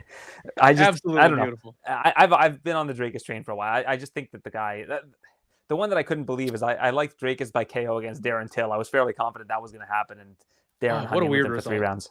Yeah, what a weird one fight to look back on. Yeah, weird fight. But anyway, I'm glad we're both cashing in on Dricus, and we'll probably do it again in the near future. But that's a story for a different day. At any rate, if you're not currently holding gold, Robert Whitaker is beating you. And I remember on the Ikram Aliaskarov fight, everybody was ready to bury poor Robert Whitaker. Ikram was the next Khamzat. Ikram was the next guy that was just going to... He wiped the floor with this guy. He wasn't even close to being on Rob's level. We know Rob is durable as all get out. You've got to have Dricus level power to take him out. We know he's got insane cardio. This man could fight for back-to-back 25-minute fights if he wanted to. He puts up big volume. He's got big finishing power. He can wrestle. He checks every single box. Robert Whitaker is probably the closest champion caliber fighter you have that doesn't have a belt in the UFC today. I'm not going to believe that Khamzat is going to just run through Robert Whitaker. I can't believe that. I know he's done it to lower levels of competition, but we've seen him take steps up, and he's struggled in those steps up, and he has done what he's needed to do to get by guys like Usman, to get by guys like Burns. I think Robert Whitaker is on another level from Usman and Burns at this point in his career. I don't think that... I think Khamzat is very round one or bust in this spot, Aaron. I'm going to just say it that way. If Khamzat takes Robert Whitaker down, does what Dricus did to him, beats his face in, I think he can hurt him and he can wear him out and crack him early. But if he doesn't, I think Robert Whitaker is going to drag this guy to the depths of hell. I think he's going to pull him into the deep rounds of this fight where he's uncomfortable, where he's struggled. And that's where Rob shines. I can't get around minus 250 for Khamzat in this spot. It's a step up in competition. I like Robert Whitaker here. I'm very tempted to take a shot on him as a dog. And with everything we've seen recently, all the stuff we're talking about here, I think Robert Whitaker by decision at plus 600 is the sneaky way to go on this one. Khamzat wins round 1, doesn't get the finish. Round 2 is close. 3, 4, and 5 Whitaker, but Khamzat's tough enough to hang in there and make it a fight. I think Robert Whitaker by decision at 6-1 is the way to look. Now, I just said 3, 4, and 5, and I probably should check myself on that. It is a it's a five round round fight. co-main event. So I thought it was a 5-round co-main event, but I wanted to ensure that I was telling you guys truths, and it is in fact a 5-round co-main event. I like the Reaper. What are you doing here, Aaron? Dude, I'm like exactly what you just said on That's basically everything. Like I also like the decision probably plus 600. I like that was something I was going to mention. But here's the thing. Like I don't know how somebody could comfortably bet Khamzat Chimaev in this spot. So let's just like look at the facts here. So I don't know. Have you watched UFC Countdown yet?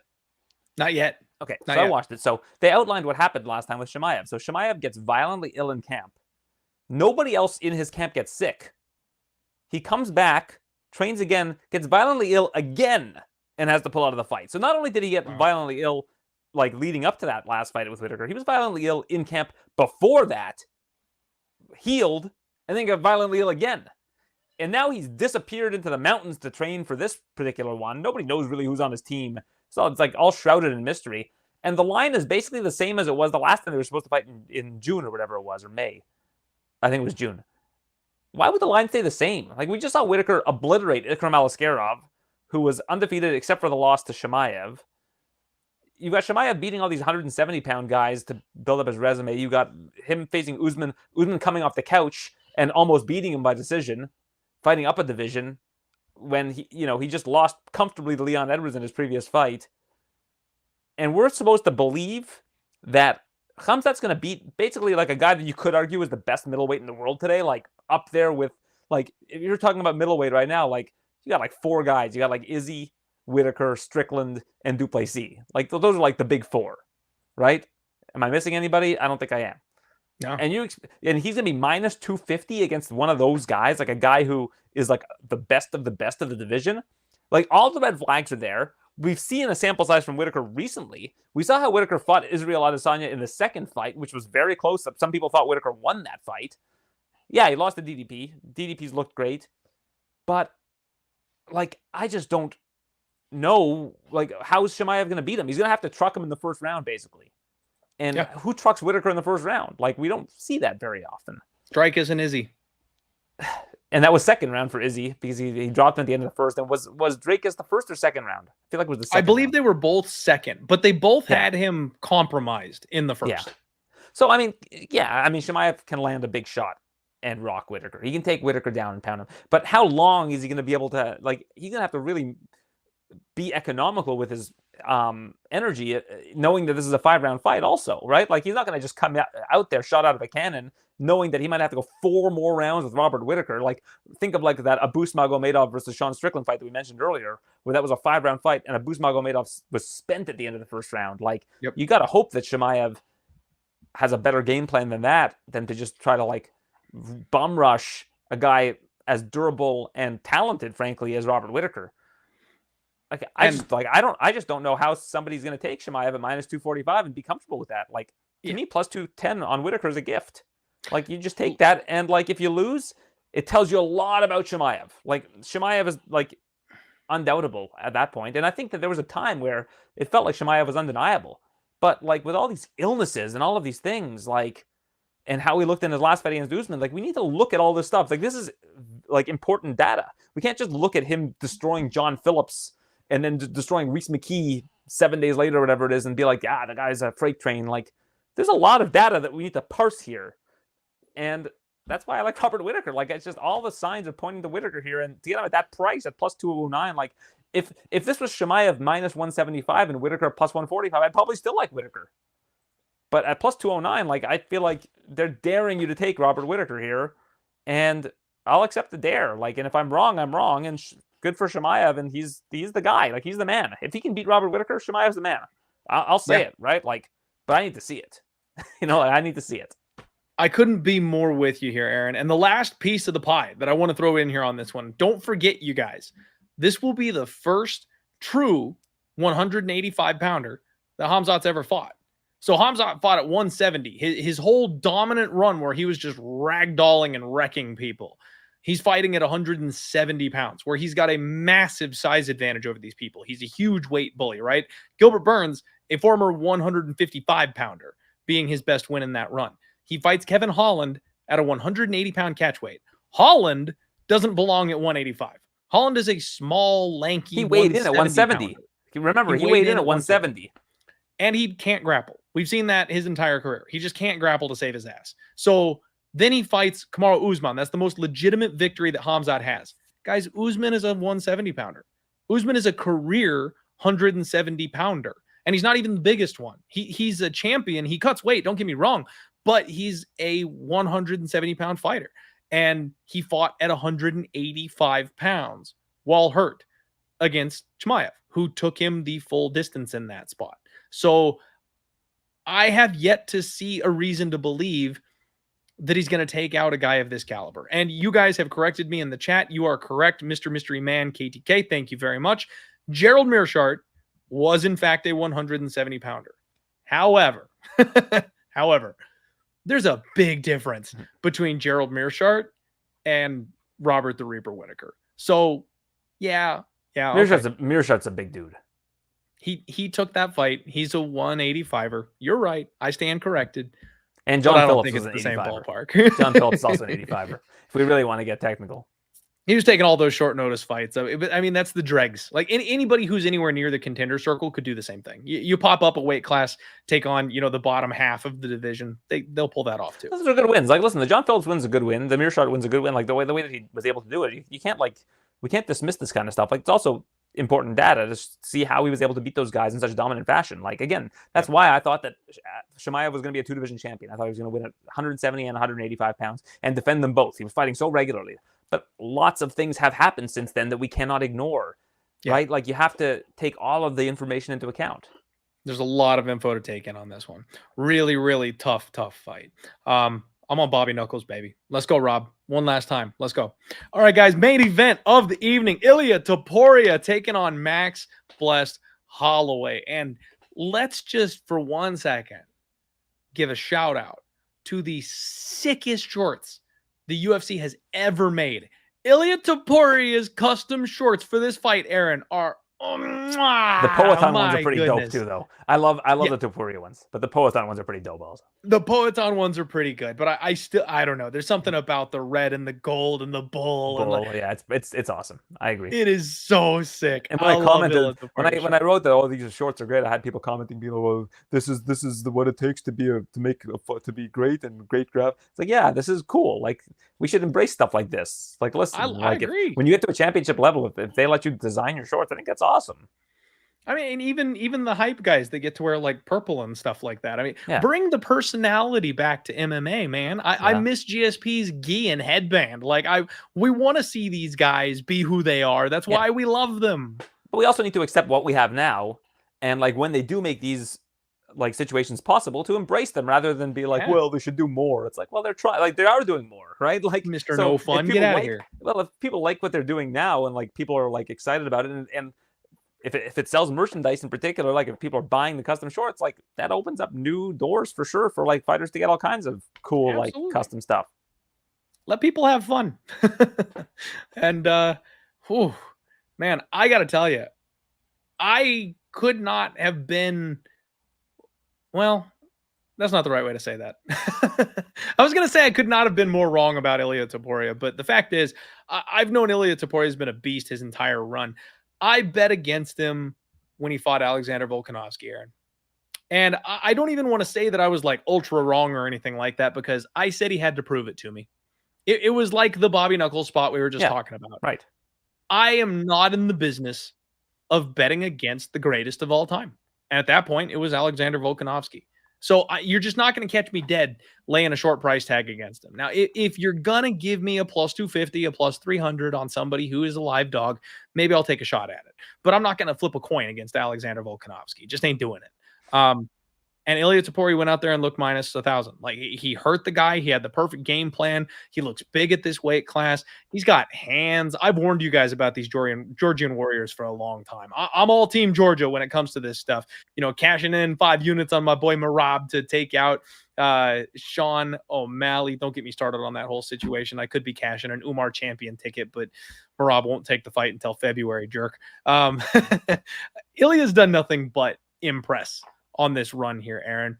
Fast hands, nuclear levels of power. Like, holy crap. Nobody at this weight class has power like Ilia Topuria has power. And the scariest part about all this is he's probably a better grappler than anybody realizes. If Ilia wants to take people down and choke them out, he can very easily do that. And he's got just the tightest squeeze on him. So the submission for Ilia is probably one of those things that's way more live than people realize in most of his fights.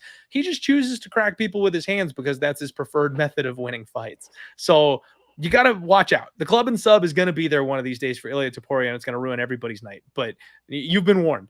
Max Holloway has been around this game for freaking ever. 26-7. And very much falls into that Robert Whittaker category that we were just talking about. He's not old. He's 32. Like, Max has had 2 primes already in MMA, and here he is fighting for another title. He's still in his physical prime at this point, and he's got all this experience to pull from now. This is an extremely dangerous #1 contender. I've said for years that if it wasn't for Alexander Volkanovski, the greatest fighter in this weight class on planet Earth is Max Holloway, and there's nothing anybody can do about it. He cleaned out the division for the champ, and he just couldn't get by the champion. That's a real tough spot to be in.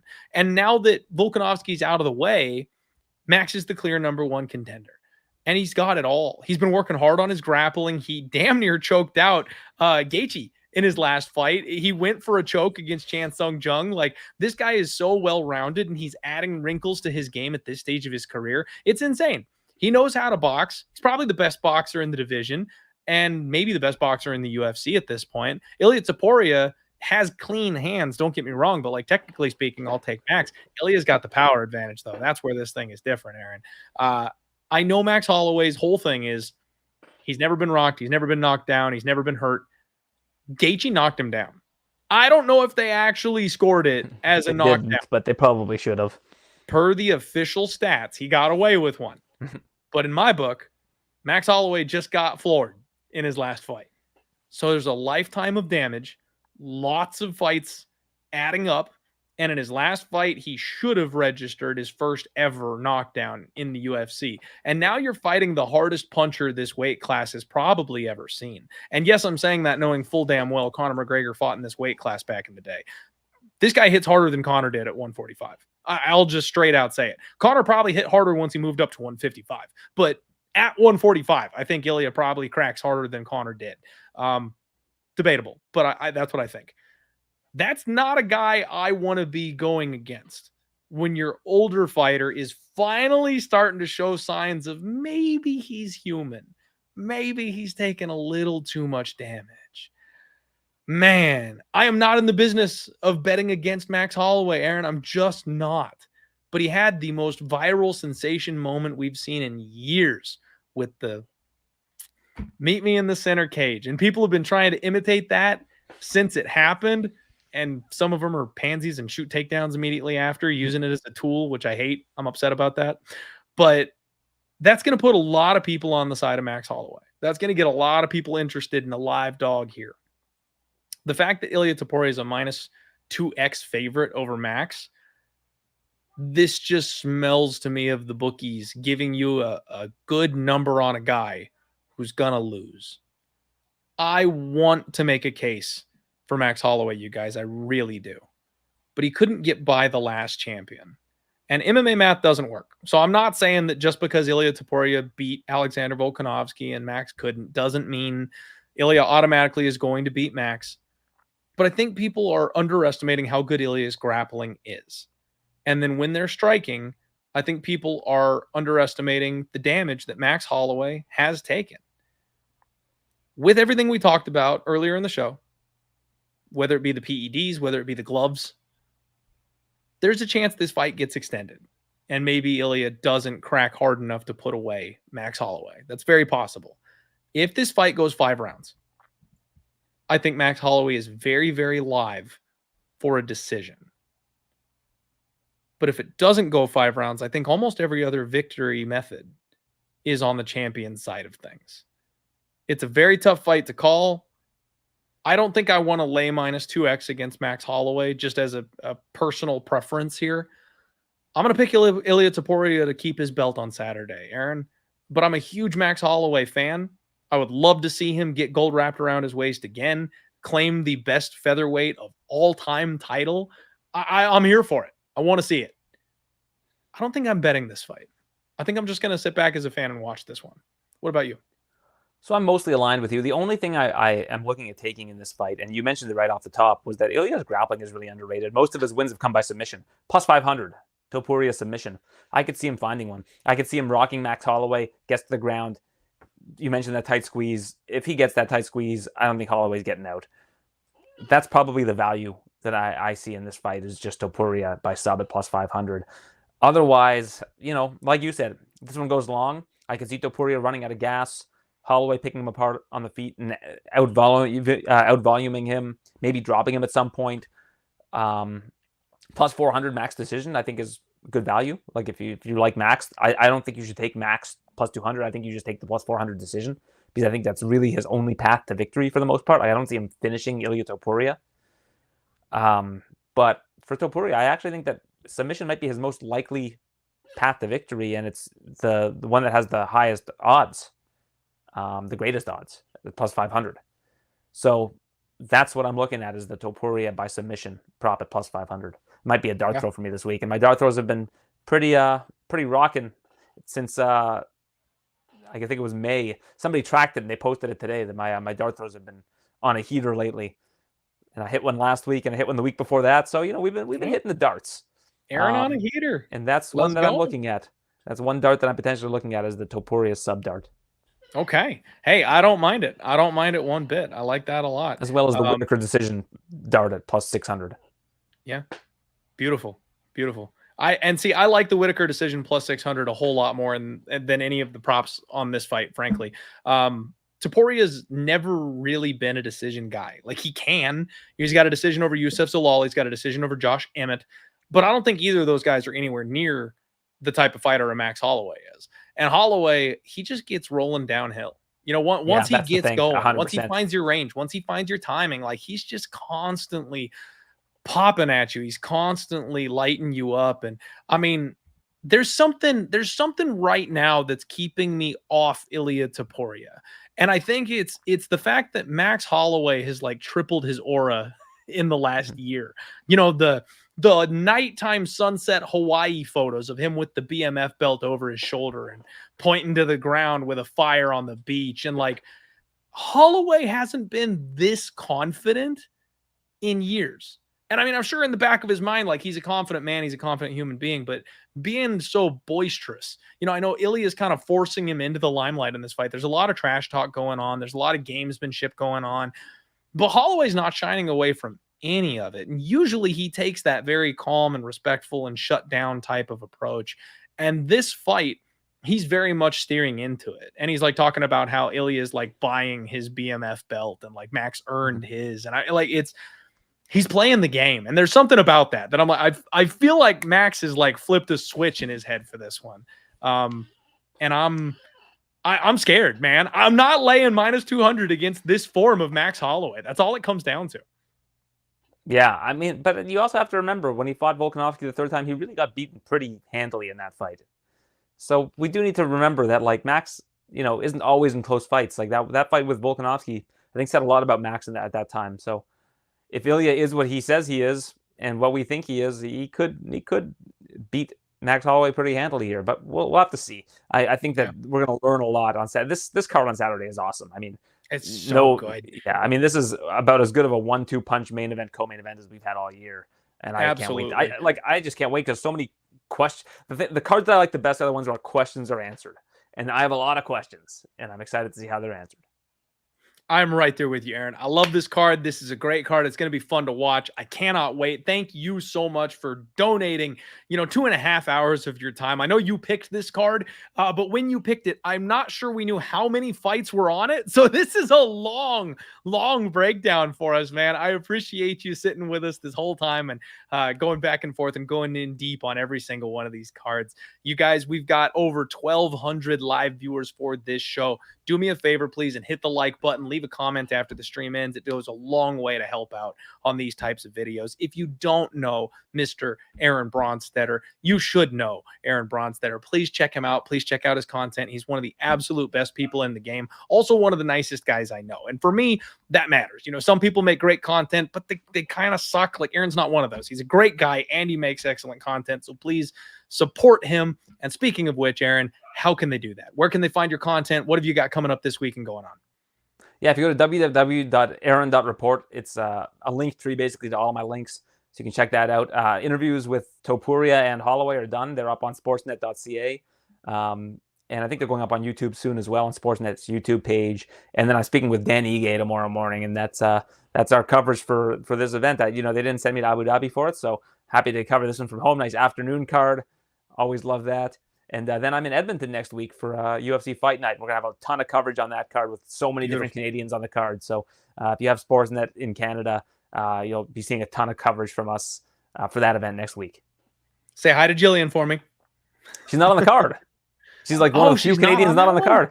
No, I think she's like a week later or 2 weeks later. I thought she was coming up on this one. Yeah. No, she's like one of the only Canadians on the roster. It's like her, Kyle Nelson, trying to think of who else. Like there's like maybe 3 or 4 Canadians in the UFC that aren't on the card. That's messed up, man. Brad Katona just fought, so he's not on the card.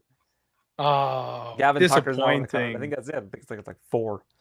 I'm all excited for her next fight too. Damn. Oh, well. All right. We'll get her next time. Thank you so much, Aaron, for joining me on the show tonight. Thank you guys all for sticking with us and viewing the fight. I will get time cards up here for you guys. So if you want to go back and listen to any specific fight breakdown, I'll get stamps and stuff like that up here for you.